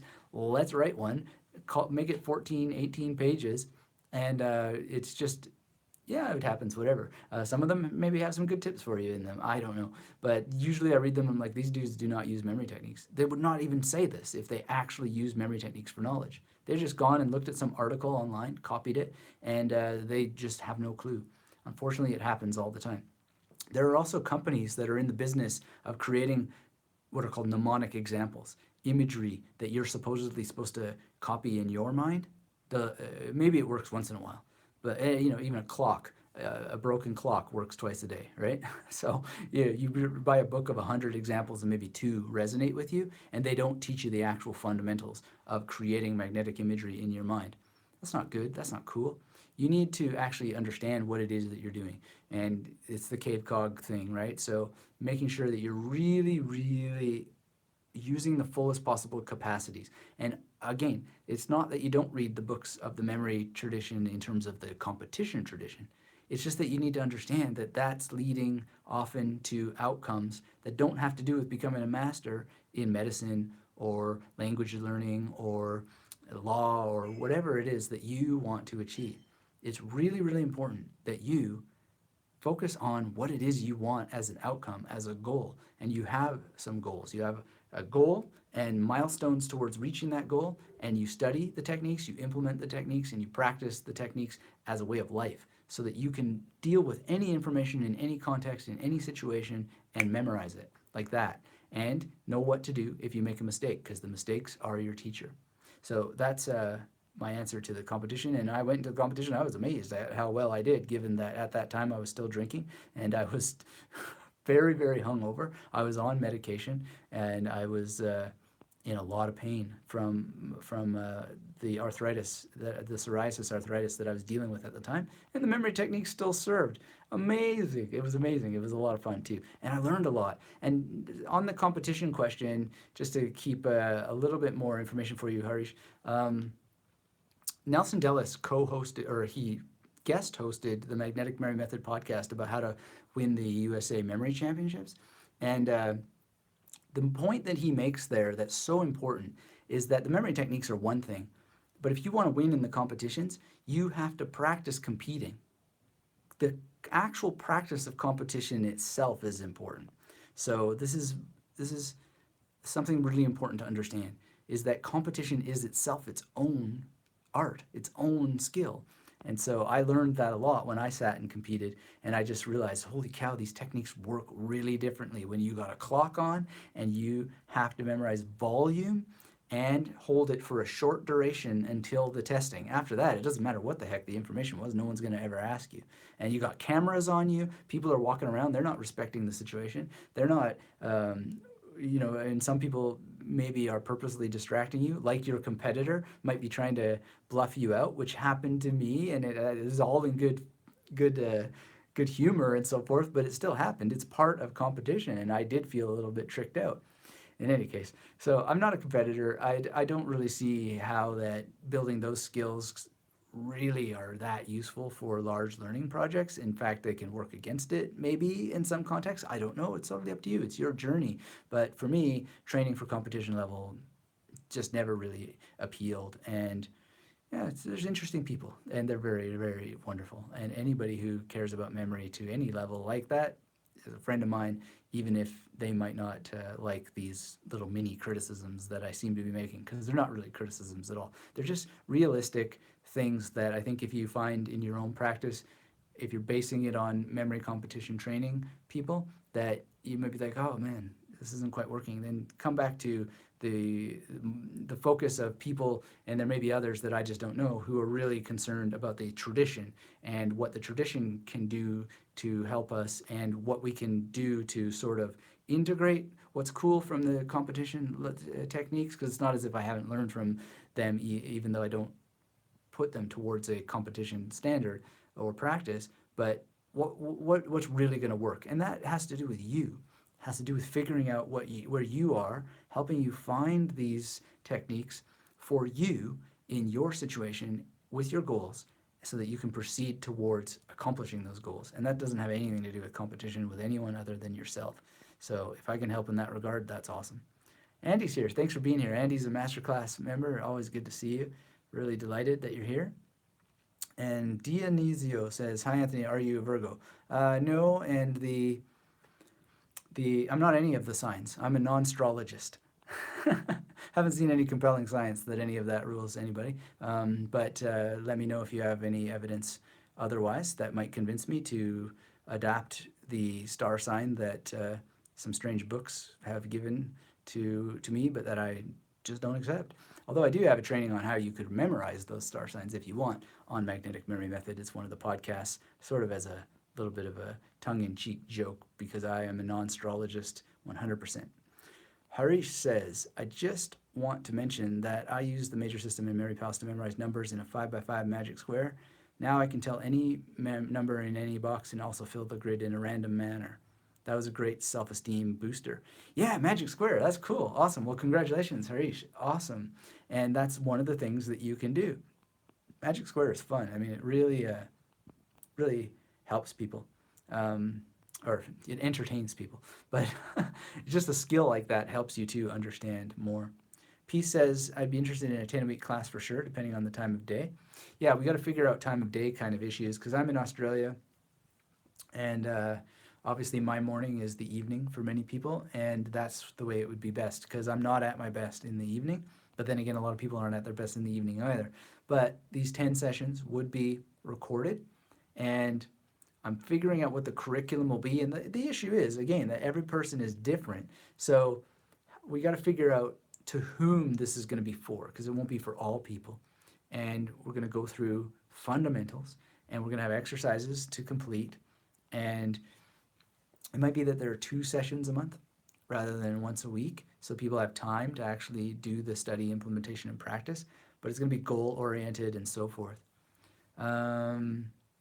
Adolfo's here. Hello, Adolfo. Thanks for being here. You always have such great feedback for me and in the mastermind group. It's amazing to see you. You say, "I found investing a bit of time in creating your own image for the major method will stick better than borrowing images from others." Absolutely. I would not only second that, but I would also say that having more than one image for each potential from a 00 to 99 is also very useful. So when I'm doing my cards, for example, or just numbers, when I have the Queen of Clubs, which is either Fat Bastard from the Austin Powers movies, because the double chins, or it's chain, which is specifically the chains from the Hellraiser movies that come out from the Cenobites. It's useful to have more than one option. I don't have more than one option for every single 00 to 99 or every card, but it's really, really, really powerful to have more than one when you struggle. And, you know, the chains from Hellraiser might not make any sense to you. Fat Bastard having double chins may not make any sense for you for a number that needs to start with ch and n at the end, right? But it makes sense to me. And the thing is how can you learn to use these techniques so they make sense for you, and so you can come up with the images? So Adolfo is exactly right. And it's one of the tensions in teaching memory training is, are we enabling people to find that message, or are we fishing for them? And I like to be the one who teaches you how to fish. And you gotta provide a couple fish here and there, but I try not to give too many fish, because learned helplessness is real, and people get hooked on examples. Like, memory techniques for some people are tremendously entertaining, and they sit and think and wonder and ponder and fantasize, but never do anything with them. And that's the danger that we want to avoid. And, you know, again, that quote from John Rackelbaumer is so important, is that the real teacher tells you where to look, but not what to see. And so that's one of the issues that I really try to keep in mind. It's a great crystallization of my own pedagogical philosophy, and it's important to have a pedagogical philosophy. If you're going to teach, you should be teaching from a fundamental premise about what it is you're trying to help people do. And so I'm trying to help people own the power of their minds through taking responsibility for the opportunities that we all have to train with memory techniques and to understand the tradition, and not to be as stubborn as Bruno, right? Even though some people have said, "Oh, you're like Bruno with your stubbornness," but to not make his mistake in writing these super hard to understand obscure books, but to still stick with the fundamental message and the important message that memory techniques, you got to show up to them. You're the only one who can, right? And not to mislead people in the way that some of the other teachers do, because they are really easy if you can just find your way in. But the only person who can find the way in is you, and I open multiple paths. It's why the masterclass is designed the way that it is. There is a recommended path through it. There is a study guide, but at the end of the day, there's also choose your own adventure. It's the same thing with the best trainings I've ever taken. And nonfiction books are like that as well. You don't have to read a nonfiction book from beginning to end. You don't even have to read a novel from beginning to end if you don't want to, although it's set up that way. But not all information is set up to have a. It's not even realistic to have a fixed path. There's also you in the equation and your choices are powerful. So Louise says, Anki encourages the making of your own flashcards, allows use of images, videos, and sound files, better than using pre-existing decks on the shared platform. Yeah, I mean, no argument against it, except for if you're not getting the results. And many people are struggling, and they're being given promises about these technology that doesn't pan out because of some of the other issues. Like the technology sits on a device that is designed to interrupt you. So unless you're using it in a particular way on devices that have been somehow decapitated somehow, in any case. Masha says Anki is like Memrise, and Louise says not sure, it's more like Quizlet. You build your own flashcards, great tool, free. Quizlet charges a very low price. Yeah, I mean, by all means, experiment with these things. I've never personally found them useful. I found the time that it takes to set up flashcards is very, very intense. And I could just spend that time with a memory palace and some imagery. And if I really wanted to use flashcards, which I rarely do, I use flashcards for training, not for memorizing, then I just, in 2 seconds, can write it out on a card. Or you may have seen some of my drawings with things. I do sometimes drawings. I do mind mapping sometimes for foreign language vocabulary, for example. But I cannot imagine spending the time on filling digital devices with magnetic imagery when it can just happen right in the head. They don't need the interstitial steps. Harish asks, do you have any memory palaces for storing on-the-go data, like the persons we meet and such? Also, do you have any memory palace that works as a temporary buffer?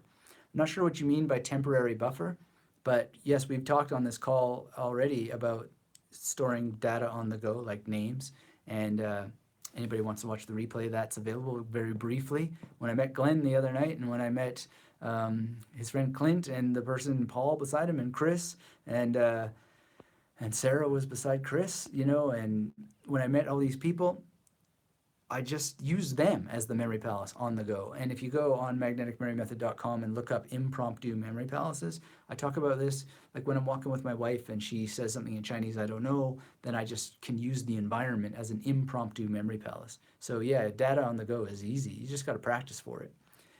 Thanks for the question, though. It's a really good one. The thing is that a lot of people want to jump to that before they've mastered the fundamentals. And the fundamentals are just being able to create memory palaces, and there's a reason why I teach it the way that I do. Like it comes from my own practice, and then it comes from testing it with thousands of students who have shown varying degrees of success. And then when I get more data and information about different things, then I share it with you and incorporate it in the training, because there are options and so forth. The problem is that sometimes they say if you give people too many options, then they wind up doing nothing. But at the other end, you end up being extremely dogmatic and only serving so many people. So I go for the truth, right? And the truth is that there are different ways to do this.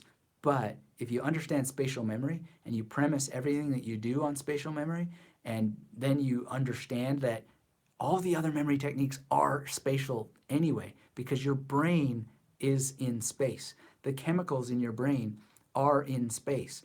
And when you're in receiving information, right, and you're doing this stuff with magnetic imagery, you're actually encoding and directing the encoding through some sort of, and we don't know enough about this, so don't take this as like some sort of scientific uh, evaluation, although it is guided by what I understand and have researched in the science. If you want to follow along, read The Case for Mental Imagery by Stephen Kosslyn. It's one of the best books that I've read on the topic about how this is happening in the brain chemically, and how that the chemical location of information changes over time, and it depends on what you do with it when you receive it, and how that it's still dispersed, but the way the brain organizes it and where it organizes it can be shaped and influenced and help you recall the information easier and faster and better, and integrated over time into knowledge, which is what most of us are after, is real functional knowledge where we can talk off the top of our heads, where we can mention book titles off the top of our heads,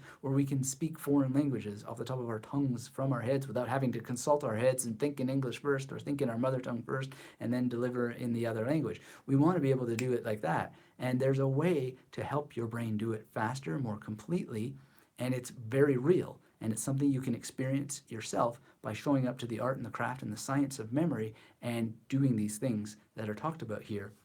If it's not for you, no problem. But for those who it is for, and who really get into it and dive into it and are serious about it and consistent about it and just see it as one sip at a time, study the techniques, implement the techniques, and practice the techniques with the big five, which is reading, writing, speaking, and listening to all the information in a way that serves memory, so your memory can help you speak, write, read, and listen.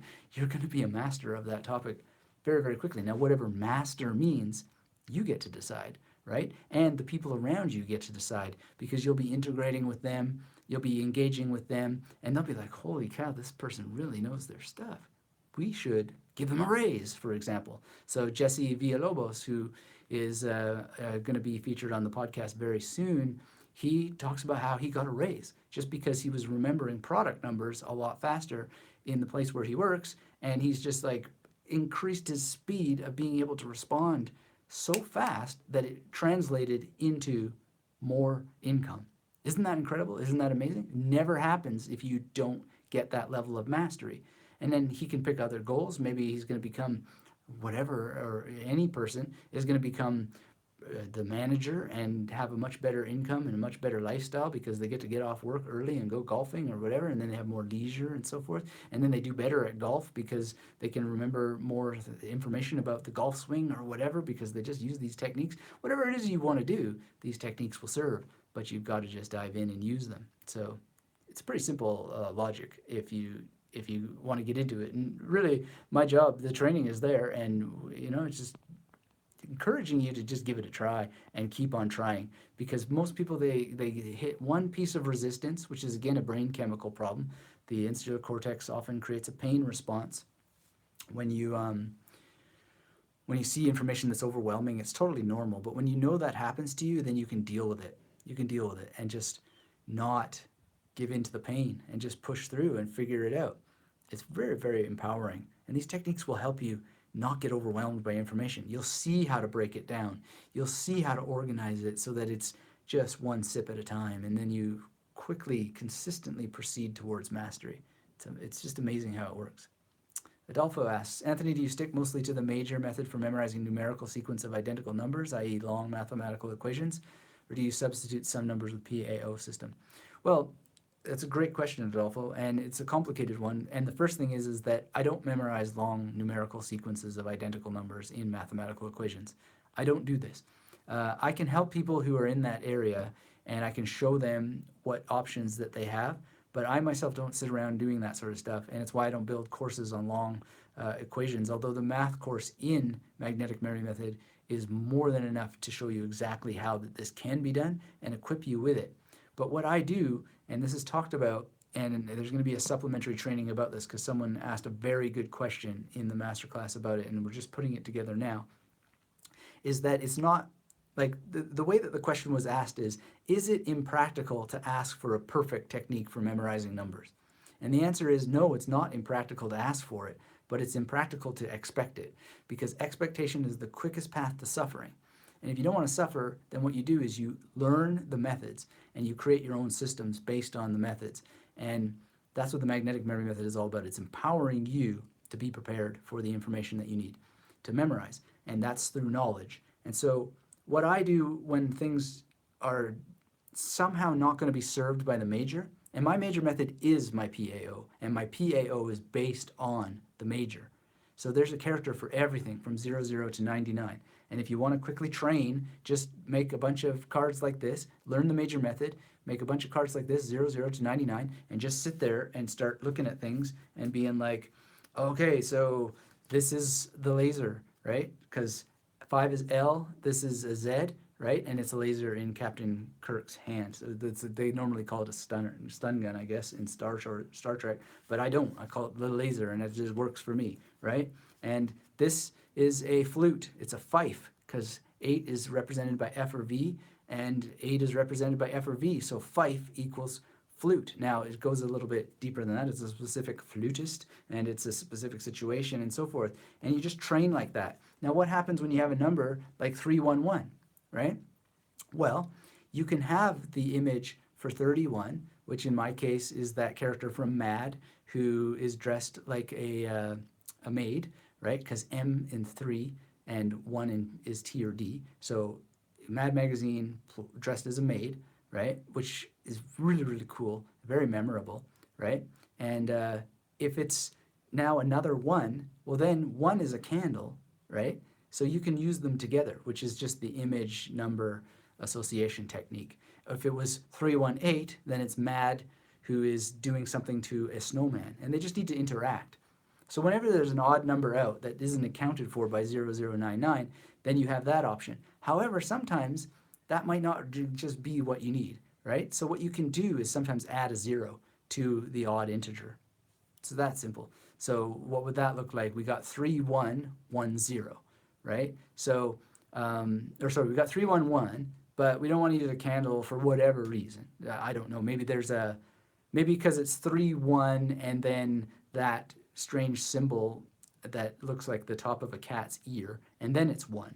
So it's not going to exactly work for us for whatever reason for that particular image. It actually would, to have the Mad Magazine dressed as a maid biting a cat's ear, and the cat's ear is also being burned by a candle, right? Like that would work.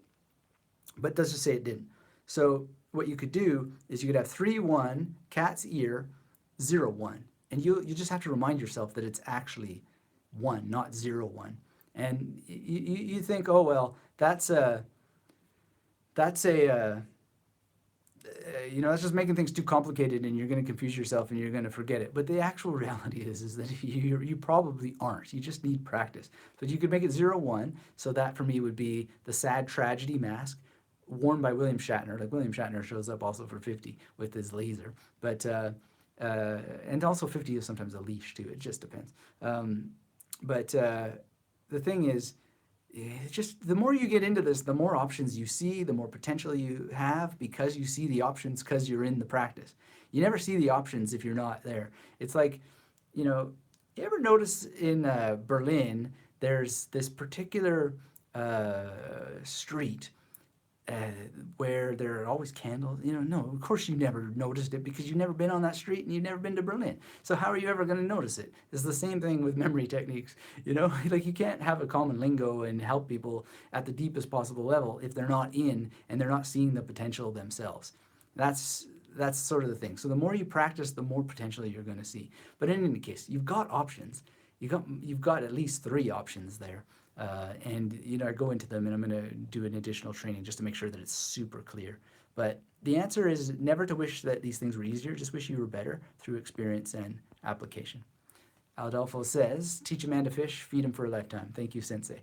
Thank you, Adolfo. And not to be difficult or stubborn like Bruno here, but I'm not the sensei. I'm a student of this just like everybody else. And one of the ideals of the Magnetic Memory Method Masterclass is that there's no black belt, there's no green belt, there's no orange belt, there's no level 1, there's no level 2. We're all here to teach each other, and you guys all teach me as much as anything. So we're all together, and there's no sensei about it. And that's not to be stubborn or directly contradict it. Part of my ego loves that. Thank you, and I'm honored and privileged. But I come from a tradition that I studied in martial arts called Systema, and it's the Russian martial art. There are no belts there. Everybody's everybody else's teacher. Everybody is everybody else's student, and we learn from each other. And it's a very important ideal for me, and it's more than an ideal. It's a reality. And yes, there needs to be somebody who takes the lead, but that person, if they're humble and they are willing to learn, then they're the best possible teacher. And they can tell you where to look, but not what to see. And they can tell you how to fish, but they can equip you to fish for life, right? And that's what I'm going for.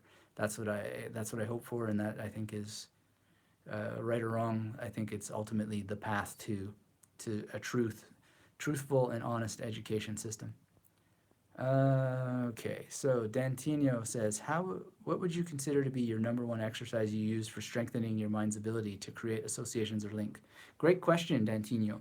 The answer has two components. The first is foreign language vocabulary and phrases, a real dedicated study of a language using memory techniques, and the second is cards. And the reason why I can't give you just one answer is because in my practice they go together. You learn so much from cards, and cards is really just this. It's just the major method, right? Except for when you see, this is the ace of diamonds. When you see the ace of diamonds, you're seeing a maid, or you're seeing the mad character dressed as a maid, or I am. You might see something else, right? And what you're doing is you're training your brain to see one thing and understand another. And you're training your brain to deal with multiple levels of cognition at the same time. And you're training your brain to process information much faster, much more thoroughly, with greater depth. And one memory discipline enhances the other. This is why in the Magnetic Memory Method Masterclass, you get the multiple disciplines. You get training in names, you get training in numbers, you get training in verbatim through poetry, you get training in speeches, you get training in foreign language vocabulary and phrases, you get training through the arts, you get training in memorizing cards. And the reason why is because each one helps the other. So a lot of people will say, well, I don't understand why I would memorize cards, and I don't understand why I would memorize poetry. Couldn't I just get the course on numbers, for example? Well, the thing is if you know how to memorize poetry, you're going to know how to memorize longer sequences of numbers better, because information is best or these techniques are best understood by having at least some familiarity with every other discipline. You don't have to do it overnight, but the more that you get a sense of how to deal with other kinds of information, your core practice will be improved. It will be strengthened. And even if you don't become a long-time memorizer of poetry, just knowing how to do it, memorizing a couple of poems will revolutionize and deepen and strengthen anything else that you do. It'll help you with numbers. It'll help you with foreign language vocabulary in the same way that foreign language vocabulary and phrases will help you with speeches. It's just that simple. Information is so variable and so wild and snarly and so forth that everything that you can do to train, to learn, and expand your skills is just going to make it so much more supple and manipulable and under your command and your control. And if you're struggling with foreign language vocabulary, for example, go and memorize some cards and then come back to foreign language vocabulary. Actually, we know from creativity studies, and this is something I do a lot, I'll just memorize a quarter of a deck before that I do some memory work with foreign language vocabulary. Why? Because small creative exercises before the main creative exercise primes the brain, and you get way more out of that core that core technique if you do a little bit of a warm-up. You notice that athletes do this as well, right, with their particular craft. And then you have a cool down at the end. So imagine 15, or a quarter of a deck is 13 cards, but you can do 15 cards. I remember challenge and frustration. I like to challenge myself, push it up a little bit here and there, now and then. Sometimes go to 2 decks instead of 1 if you're working on decks, whatever. But just a little bit of a creative priming exercise, then you dive into the main course, and then you cool down. So 13 cards, maybe 10 pieces of vocabulary and phrases, then another 13 cards. That nice sweep, mwah, it's beautiful. It's so good. And then, of course, you show up to recall rehearsal of the core information. You don't have to do recall rehearsal for cards, right? Because that's just warm-up, practice. And it makes your technique so much better. And then when you have the skills, don't go through life just passively thinking about, oh, maybe I'll use these techniques. Use them all the time. I just started reading a book. I thought, okay, this book is just for general information for my book club and stuff like this. There's a bit of homework around it. I don't actually need to know the guy's name. That's the moment where I memorize his name. So this is really important, and the title of the book, right? Now, I might not use recall rehearsal in order to get it into long-term memory forever and ever, amen. But just having taken that little bit of time to practice the techniques and apply them is worth everything, because it's just a little bit more practice, a little bit more skill, one more thing. So that's my take on that, and that's what I push myself personally to do. And so, Dantino, I hope that answers your question. But the ultimate thing that strengthens the ability to create associations is continually showing up to the practice and using it at every possible occasion. Sailing expectancy is here. What is the wonderful painting of? Well, thank you for noticing. And it's just an abstract representation of space competing for a place in your mind. So I do a lot of these, and generally they're just a metaphor or a image expression of how wild and snarly that information is and how we're just dealing with it. And sometimes I draw memory palaces, of course, and I do my mind maps and whatnot.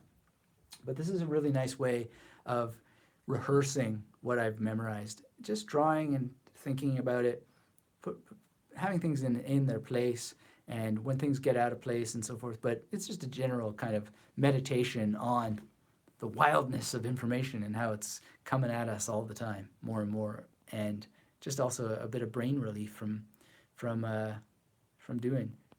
I really enjoy doing drawings like that.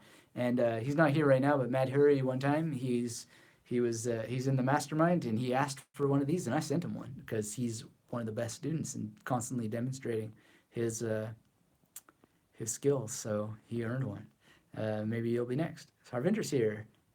Hello, Harvinder. Thank you for saying hello. Oh, Harish says, may I know why you're studying Advaita Vedanta for insights? Yeah, so sometimes I pronounce it Advaita, but I know well that it's Advaita. I'm not sure why that it's Advaita Vedanta and not Advaita Vedanta, but in any case, I may get more into the language. Why am I studying Vedanta? Interesting question. I haven't yet put together a full thing about it. One of the reasons that I'm studying it is because I am a meditator for many years, and I was just hanging around with a guy that I know named Ben Fischel, who has a website called Project Monkey Mind, and we were talking about meditation, and he said, and I was just saying, yeah, well, there's certain things I don't do, and I don't really believe in enlightenment, and I'm more of the waking up kind of club with Sam Harris in terms of a secular morality and a secular practice, which I don't even think has to be called spiritual. It's just meditation, and meditation for clarity, for better memory, for better like stress relief, stress reduction, just living a better life, and ultimately better memory. And he said, yeah, well, there's a guy who has a book called Happiness Beyond Thought, and it's Gary Weber. And he said, you should read it because he is along a similar line, not exactly, about, concern for some of the mysticism around these techniques of meditation, concern about the woo-woo, and concern about how long it's taking people to get real, meaningful, substantial, beneficial, long-lasting effects and benefits of meditation, a.k.a., this idea of enlightenment or being free from thought, and the tyranny of thought, the suffering that constant addiction to thought brings. And Gary Weber doesn't say this in so many words that I recall, but one of the frustrations that I think a lot of people have with say, Eckhart Tolle, with The Power of Now, which I think is a very, very good book, but he is someone who delves into the woo-woo and will actually says I always want to go back and check so that I'm not misquoting something, but I seem to recall in Power of Now being asked why he uses the word God. And one of the reasons that he gives is like pretty dissatisfying, really, which is just that the little people need it. Like that's basically what it translates to. People, people need that kind of mythology, and I'm not sure that's true. I think that's an injustice. There is a mathematical component to it, and so as I got into this, like a mathematical component, I mean to say that you can actually just do stuff that makes you feel really, really good, that causes you to be more in control of your mind. That doesn't necessarily need to be associated with a deity. It doesn't need to be associated with a particular realm of belief or a school of philosophy or thinking. You can strip it down to what are the basic activities that a person can do in order to experience freedom from the tyranny of thought. And so Happiness Beyond Thought is a very, very good book about that. And so I started very skeptically, but because I consider myself a true skeptic, which is someone who tries things instead of just dismissing them, but actually tries things. So long as they're safe and they're not hurting anybody, including myself. And all he's saying is, look, some people, they follow meditation that traps you in the mind. They actually trap you neurochemically and neurogeographically, let's say, in parts of the brain that actually are never going to get you free from the tyranny of thought, because this is just located there. And that's the kind of meditations that I was pursuing for many years. So he breaks it down. I can't go into every detail of Happiness Beyond Thought and Evolving Beyond Thought, but he showed enough research and he explained it in a compelling enough way and a scientific way that set me on a journey. And he doesn't actually, as far as I remember, he doesn't use the word Vedanta at all. But as I did more research into it, I came across, he uses the term non-duality. I came across Vedanta, and then I became very interested in it. And there's a number of teachers who are quite interesting, and there are a number of teachers who are quite bizarre, as with anything. And, even in memory training, I'm sure that there are some very bizarre trainers. Maybe I'm one of them. But in any case, everything has its range of different kinds of teachers and so forth. But I'm just very, very fascinated with the idea that there's been this technique of freedom from the tyranny of thought for a very, very long time, and that encoded in it, inside of it, is a simple, basically a mathematical formula through self-inquiry that you can use scientifically to yourself, which is why some people call Vedanta the science of the self, to find the truth, so to speak, of what really is, right? And you do it through asking yourself particular questions. So earlier on in today's live stream, I chanted some of the Sanskrit that I've learned from Evolving Beyond Thought by Gary Weber. And all it's saying is, are my thoughts useful? How do they behave, right? And this is a self-inquiry thing. And you can ask things like, to whom are these thoughts taking place? And just as the science can't find a self in the brain, through these self-inquiry efforts, you usually can't find to whom these things are happening. And so you start to break down the ego, and you're really polishing that sense of being. Anyway, that's why I'm doing it, and it's partly part of my memory research, but it's also just part of my long experiences with meditation and going to just improve my meditation practice. And I found that it's improved it immensely, and it's also improved my life immensely. And it's just great. It's great. I highly recommend getting into it. My only caution is that, as in many things, there are a lot of woo-woo. There's junk science in a lot of things, and you got to be really cautious. So I'd say read Gary Weber, and if you have more questions about that, then by all means let me know. But he also answers questions on his blog, so get involved, and his YouTube channel. So check out his YouTube channel, and I'm sure that if you have questions, you will get answers from him or his community, and just keep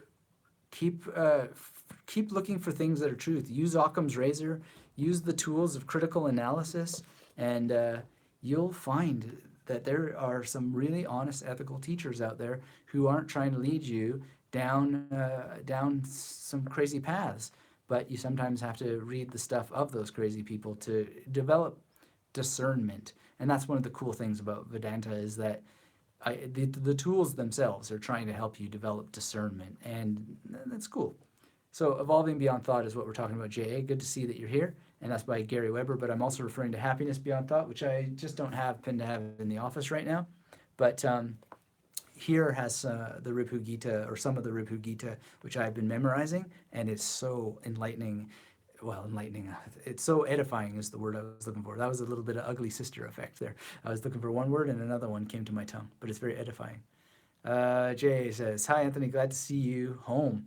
So JA came up with this great acronym to complement some of the magnetic memory method acronyms, and home is huge outcomes mean exercising. And that's basically what we've been talking about a lot today. And the technology does not necessarily help us do much exercising. But great question, Harish, about Vedanta. Thanks for asking. I see a happy smile here from Manusha. Great to have you here. Thanks for chiming in. If you're joining us live and you haven't said hello yet, hit the thumbs up. Let me know in the chat where you're from and what you are doing with your memory practice.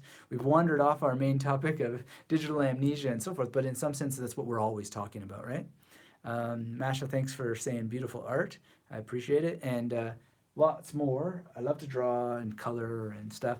And you know, there is a magnetic memory method coloring book if you're ever interested, and it's called the Creativity Kickstarter. And you can follow a link in that book that will teach you how to use drawing and coloring books as a memory palace and memory palace practice. So Adolfo asks, Anthony, what sequence strategy do you follow for comprehending a brand new subject in which you don't have any prior knowledge? Well, that depends on the subject. Great question, Adolfo, and thank you. But it depends on the subject.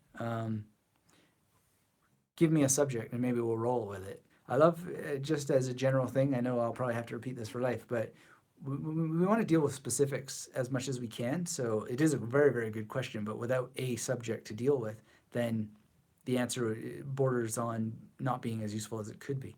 So thank you for the question, and I really appreciate it. But let's, instead of me picking one, and if we don't get one, then I'll just come up with one. But I'd love to know which you're thinking of. And if it's STEM, then which part of STEM? Specificity really helps. Manusha says, hello, sir. Good morning. Very glad to watch such informative channel. Keep it up, sir, and let us know when you'll be again online. Yeah, thank you, Manusha. And I wish I could let you know, but one of the things I was talking about earlier is, you know, FTC regulations and now the European regulations. They're preventing us from getting in touch with you all because, you know, they don't trust adults to manage their own subscriptions. So if you're not getting notified, then it's because YouTube has changed your subscription for you. It's happened. I don't even get notified anymore of my own live streams. And it's because of the bell icon, and now you have to click the bell icon to tell it that you want to be notified every time, or only some of the time, or rarely, right? And these are coming from government regulations because, look, I don't want to get ideological on everyone, but it's important. They're telling you that you're not intelligent enough to manage your own memory, essentially. You can't remember, or they are assuming that you can't remember what you subscribe to. So we better step in and take care of everybody because people are getting offended by having too many notifications about this, that, or the other thing. I'm very grateful for YouTube. I use it because it's so incredible and I love to participate in it. I don't think I've ever called myself a YouTuber as such, but I'd be very proud to be called a YouTuber because it's a great platform. But when, you know, it gets to the point where people are not taking responsibility for memorizing and remembering their own notifications, and the government has to step in to legislate it, sad times, people. So we need to rebel. And I just think that is unbelievably strange that people, or that the government rather, is stepping in to dictate about how people can be notified. So the best way to be notified is to be on my mailing list. How do you get on my mailing list? Make sure you go and subscribe at magneticmerrymethod.com. And just remember that you subscribed. How do you remember that you subscribed? Well, this is getting to Adolfo's sort of thing. If you're going to get into a question about how to start with a topic, if you're going to get into a topic, well, first of all, if you subscribe to something and it's a free course or it's free PDFs or whatever, watch the videos right away. You have something called speed of implementation that if you take action immediately on things, you're much more likely to get results from them. But every hour that you delay, you're much less likely to ever take action on it. So understand speed of implementation first and foremost, is that when there's knowledge there, go through it as soon as possible. Really important. That'll serve you very, very well. And so if you aren't subscribed at magneticmerrymethod.com, we've recently updated the site. There's still a few glitches here and there, but it's looking much better, a lot of people are saying. And just I know that not everybody wants to give their email address to another person, and that's fine. But if you want to be notified of when these things are happening, and if you want to generally be part of the magnetic memory method family, then that's the way to do it. So, um, and there's different kinds of notification, of course, depending on your level of involvement. So please do give me your email address. And in full disclosure, we will email you because we are on the mission, the goal of improving lives through memory improvement. Harish says, is there a way to double or triple like? I so much want to do that. You are an awesome person. Well, Harish, thank you for the kind words. And there is a way to double and triple like, and that is to go watch other videos and share them and like them if you haven't already, and add comments, be part of the discussion. You can quadruple like and quintuple like and so forth. Apparently they're putting on a sponsor button here so you can sponsor the channel somehow with financial contributions. Quite frankly, I think the better thing is to get the Magnetic Memory Method Masterclass, and there's a special offer if you get it while we're on this live call by going to magneticmerrymethod.com/YTSO. That stands for YouTube special offer. And I know that there was a couple of people who grabbed that already, and one had a credit card problem. There's PayPal there as well. Usually the credit card issues have to do with some kind of international block, but you can go grab that at magneticmerrymethod.com/YTSO, which is an acronym for YouTube special offer. It'll end about half an hour after we get off this live chat. But we got some more questions here, so let's dive in. Adolfo says, my retention and recall has increased since implementing short meditation before memorizing information. Oh, that's excellent, Adolfo. Congratulations. Thanks for letting us know. Meditation is so huge for memory improvement. And anybody who will just give it a try, here's a little tip. Set your clock so that it's a little bit less than you think you can do. That I learned from Tim Ferriss, and I added the little thing that says sit a little bit longer. So anytime that you set a clock for, say, you think you can meditate for 10 minutes, but you set the clock for 8 minutes, then the bell rings, and then you sit for a little bit longer. Now, of course, I don't meditate with a phone anymore, but that was one thing that helped me get into it, was just knowing that there was a time based to it, that I wasn't sitting forever. And there's different arguments about meditation. Some people say, no, you'll never meditate really until that you have sat for 45 minutes or whatever. I don't know. 3 times 15 minutes is 45 minutes, so you could try that. But the dogma around it is crazy. Just dive in and find your own way. I was really influenced by Alan Watts, who said, sit just to sit. And sitting just to sit was absolutely profoundly powerful and very, very helpful. And it teaches you almost everything you need to know. And then you keep on going, reading about it, trying different things, and you'll bump into stuff. And if you're fortunate and lucky enough, you'll be like me, where your friend Ben Fischel, who can be your friend via the internet at Project Monkey Mind, he'll say, hey, you got to read Gary Weber. And I'm telling you, read Gary Weber, and he'll really help you as well. And if it doesn't gel with you, then keep going and come back to things. Sometimes things don't hit you on a Monday that work just well on a Friday, So don't give up if something's not for you. You'll find your way, but if you give up, you never will. JA says, how do you memorize the pages, memory palace per chapter? That's go to magneticmerrymethod.com, how to memorize a textbook. You can search that on Google. We go through that in depth. It's also a more full training in the masterclass. Manjusha says that you're from India. Thanks for applying. Absolutely. Absolutely happy to have you here, Manjusha. Thanks for saying hello. If you're joining us and you haven't chatted yet, hit the thumbs up. Let me know in the chat where you're from and any questions you have. Emerson's here. Oh, great to see you. Says, good night, teacher. I got your book and newsletter. Excellent. You were one of the last people to get the memory code. I think you were the exact last person to get the memory, another ugly sister effect there, the memory connection. So those of you who missed the memory connection, another good reason to be on my email list, because there are some copies left, but they're going to be offered in a different way than was previously offered. So make sure you're on my mailing list if you're not already, because if you wanted one of these, you're going to be able to get get one still while there's still remaining copies, but I don't think I'll ever do another printing. So make sure that you are on my list for that. And be subscribed to this channel if you're not subscribed, because I may be able to mention that when the time comes here as well. All right, so Rasmus is here. Hey, Rasmus, thanks for saying hello. Louise is here. Good night. Bedtime in Ottawa, Canada. We'll come back to the recorded live stream to check what I missed at the end. Cheers, Louise. Thank you so much, Louise. I really appreciated meeting you today, and thanks for taking up the YouTube special offer. Really appreciate that, and I can't wait to engage with you further and help you reach your goals. And J.A. says good night as well. Oh, yeah, Louise, Sarah Crookall has a great channel on YouTube. She's sometimes on these lives, and maybe you guys can train together. She has a very interesting take on memory, poetry, creativity. Yeah. Masha says, I think meditation and vegetarian meals. Yeah, not everybody can eat vegetarian. I can't because of my food sensitivities. Otherwise I would, but diet is its own topic. Maybe we'll talk about that one day. I've got some stuff. J.A. knows how to memorize a book and tends to mind map. Excellent. Everybody has their way, and I just would recall us back to the challenge frustration curve. If it's getting too easy and you're not challenged, well then, add something to challenge so you keep growing. Adam says, the gods have finally blessed me. Again, I got Anthony Metivier on my lunch break. Adam, thanks for being here. Thanks for saying hello. If there are memory gods, then I think we are all blessed very much by having a memory in the first place. And if we're able to come to training, then even better. And I really, really appreciate it. Thank you for being here. Sandra says, thank you for your efforts in preparing these. You're motivating and instructive. These are great. Thank you, Sandra. I appreciate you being here. I appreciate your engagement.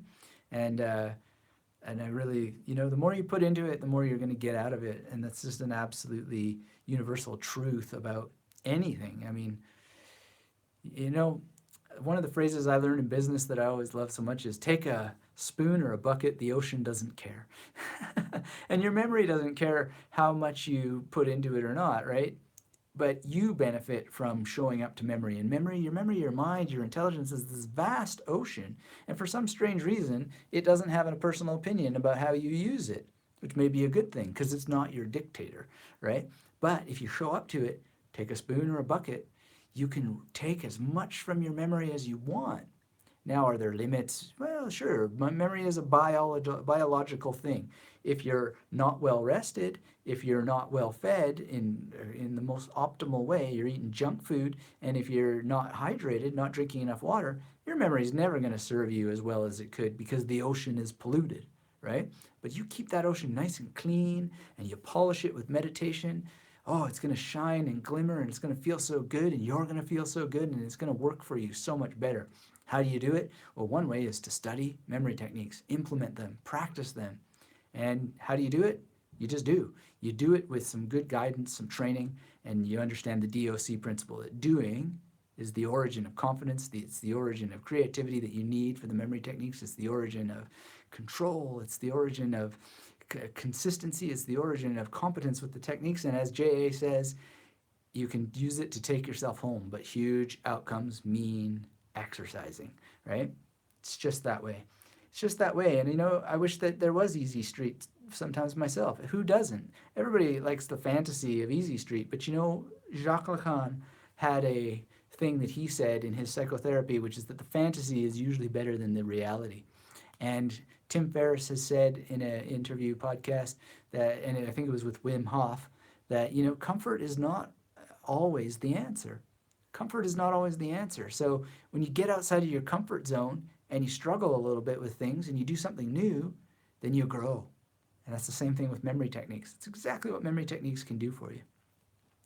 Latte, I'm not sure how you pronounce that. Lata maybe? Good morning from Finland. I heard you in the Super Data Science podcast. Oh, excellent. Yeah, Kirill, is so great. So glad that you're here. And if you haven't heard the Super Data Science podcast, the link is available for you. It's on the YouTube community tab page, and you can follow that up and listen to that. And you know what I liked about Kirill's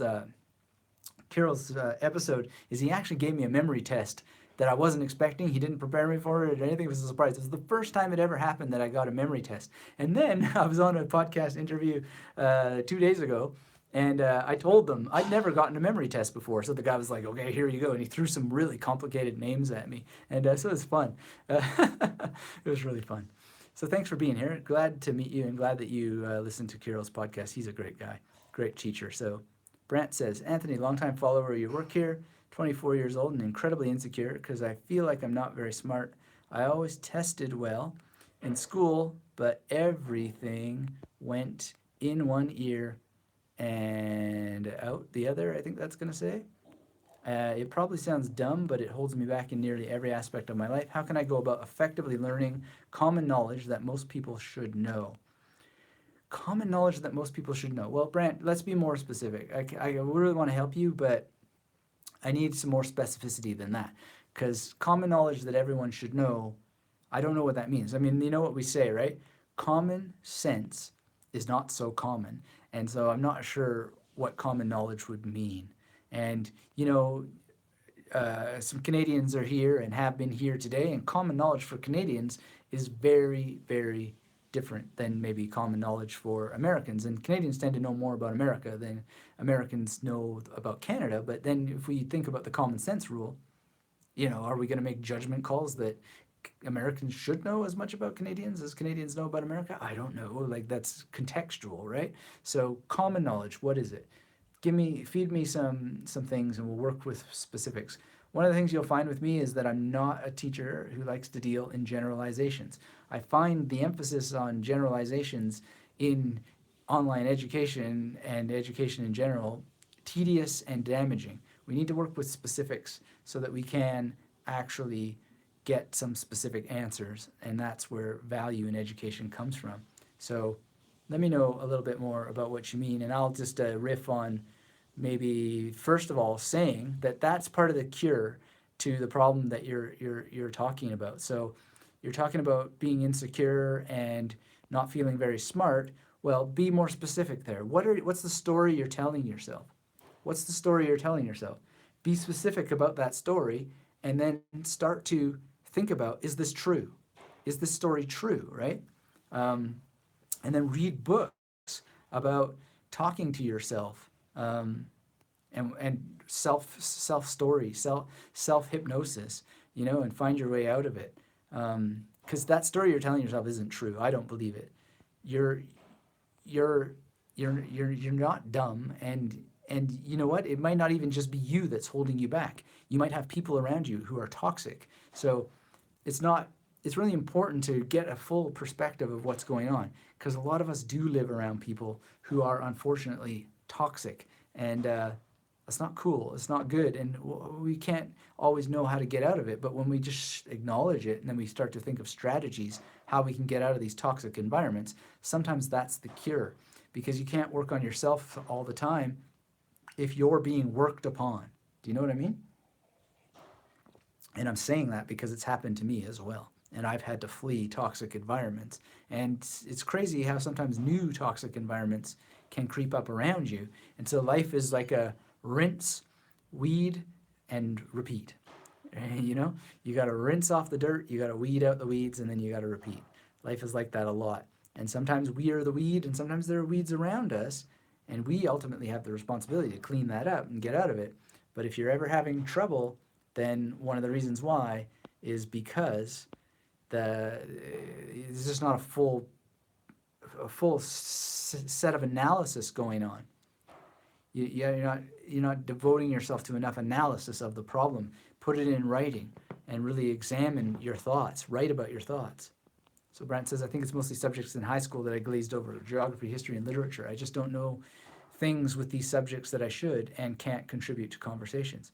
Okay, so that's great. Now we're getting some specifics. So now the question is, what conversations are they, and what is coming up about literature? What's coming up about history? What's coming up about geography, right? Like, are we talking about the Juan de Fuca plate when it comes to geography? Are we talking about cumulus clouds, I think they're called, versus, other clouds that might be there? I'm not a geographer myself, and I never memorized any geographical information. But just because I don't know geography about clouds doesn't mean that I automatically start telling myself I'm dumb, right? It just doesn't make sense to start doing that. What you need to do instead is think about, okay, why would it benefit me to be more engaging in these conversations? What's the benefit?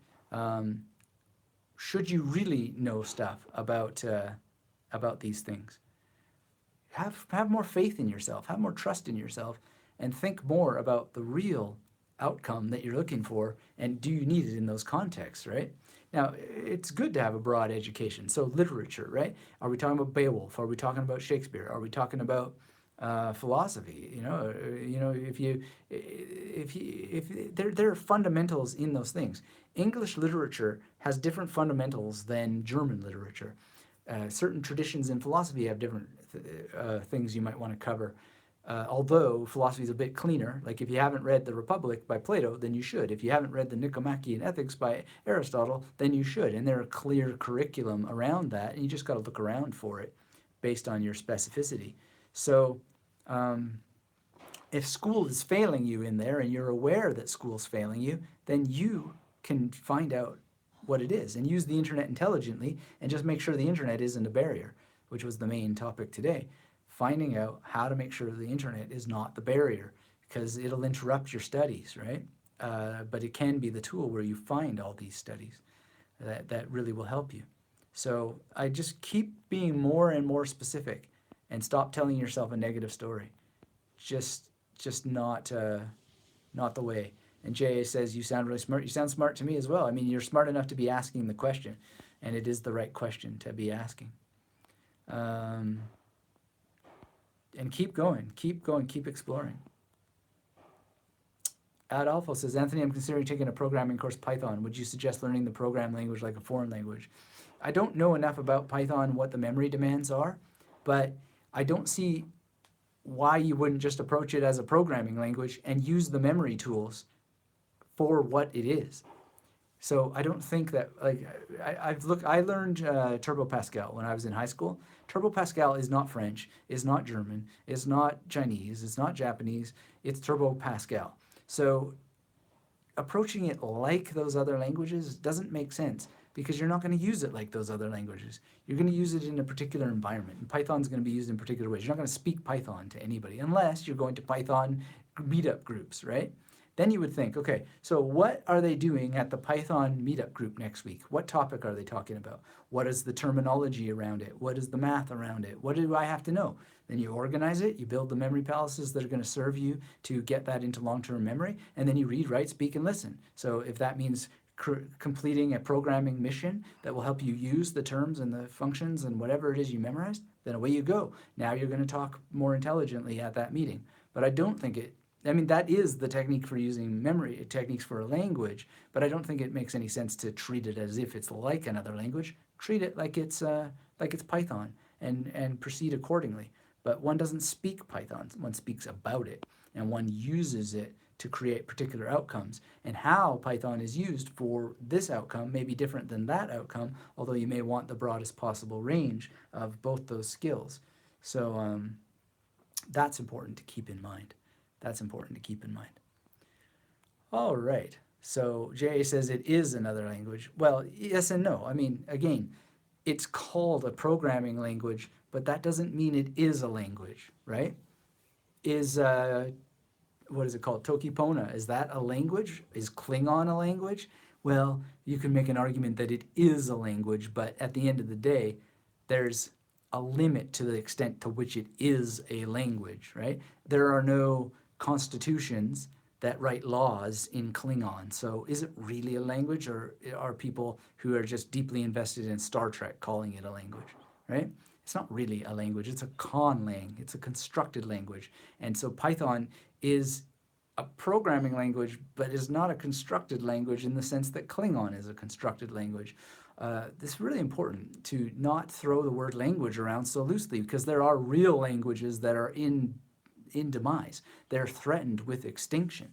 Now, Jay and I have had a longer conversation about that on the Magnetic Memory Method blog, about the extinction of languages and so forth, and to what extent that they must be preserved and maybe perhaps allowed to die, because things die. Everything that comes into existence exits existence, right? So it's not as if we're going to avoid language death, right? So in any case, we don't if you want to get good at your memory, get precise about what information means and don't be too liberal with it, because that's going to make it harder to memorize things. Things mean things, and we don't always agree on the meaning of things, but the more precise and pristine and clear we get about how language is used, the better. And so throwing around words loosely and not being very precise and specific about them is not the path not the best path to memory of them, because the more loose threads are floating around, then that's a challenge to memory. But clarity in terms, clarity in thinking, means that you actually ultimately end up with less to remember, because you have less to juggle in your mind, and you have more critical thinking tools that enable you to memorize what you need as you go along without the burden of memory, because you're just relying on critical thinking and analysis. So that's another powerful tool. It might not apply to everything, but it's really important to be clear on your terms. And when it comes to programming language, right, very, very important to be clear on your terms, because one function is gonna, when you run it, is gonna come up with an outcome, and if it isn't clear to the logarithm, it's not going to, right? So clarity matters even in everything. Adam says, got a question. Have you ever thought of doing a memory champ competition? Or a memory camp? Oh, okay. Or an Anthony Metivier camp, which will help people set up a regime or tons of memory palaces in practice. Yes, I have, Adam. I was talking earlier on this live about a 10-week program that I'm thinking of putting together. Still seeing if there's interest in it, and I may be doing a live event soon. And I've done a number of live events before, and they're always fun and successful and so forth. But I don't know about doing like a 10-week live event in person. But a memory camp, like a weekend thing, maybe. Yeah. Well, no, I haven't thought of that, but I certainly could think of that. Well, that's the kind of thing where I would need help and support, and I'm not going to be the person who does that on my own, but I like a week in the mountains. Yeah, I don't think mountains would bring anything particularly special to it other than isolation. Let me think about that. That's a good idea. Thank you for suggesting it, Adam. I appreciate it. A retreat would be, that is a good idea. I'll think about it. Jay says, it's not a natural language, but programming languages express thoughts and actions as do natural languages or conlangs. Well, show me a computer that expresses thoughts and I'll reconsider my position. But I've never met a computer that expresses thoughts. Thoughts are things that humans have, and maybe animals, but animals don't call them thoughts. So, and I don't know computers that call them thoughts. So I think that's being a bit too liberal. Brant says a memory camp would be very cool. All right, well, I mean, given that I'm in Australia, how many people are going to come to Australia, for example? Or where in the world would be the place that we do this? Masha says I'm learning Valerian from God of, or what is it called? Game of Thrones. Oh, interesting. Okay, cool. Adam says, I can get to Aussie land. Okay, well, we might do something in August in Sydney. I have to be in Sydney anyway. So I was thinking of doing something, but I don't know if it would be a camp. It might be a one-day afternoon meetup with some training element to it and so forth. Well, that's a great suggestion, though. I'm going to think about it. I have been thinking about these things. Yeah. I think that what I would like to do is a meditation memory retreat. So really train both memory and meditation and the things you can do while meditating to improve your memory practice, and how you can improve your memory practice through meditation. That to me seems the most attractive idea to pursue, but the extent to which it will be attractive to others, I don't yet know. But certainly that is something that we could do. Thank you again for the suggestion. I really appreciate it. And J.A. says true to my rebuttal on the programming languages being languages. Yeah, I don't think Konglangs of any kind are languages. If you want to, if we want to be pristine about what language is and honor language for what it is, I think that's important. Anyway, this was a great session, everyone. Thank you for being here. I really appreciate it. If you're just joining us and you missed us, as I do my close down things and everybody starts to leave, if you got one last question, by all means, put it up together. We were doing a special here for the masterclass. It's going to end in about half an hour after I leave. So if you have any lingering questions about the Magnetic Memory Method masterclass, go to magneticmemory-method.com/YTSO, which is YouTube special offer. Join up. We had some people join today. I'm really grateful for that. And I appreciate all the great participation today. Take it to the next level. Take it to the next step. Invest in some training.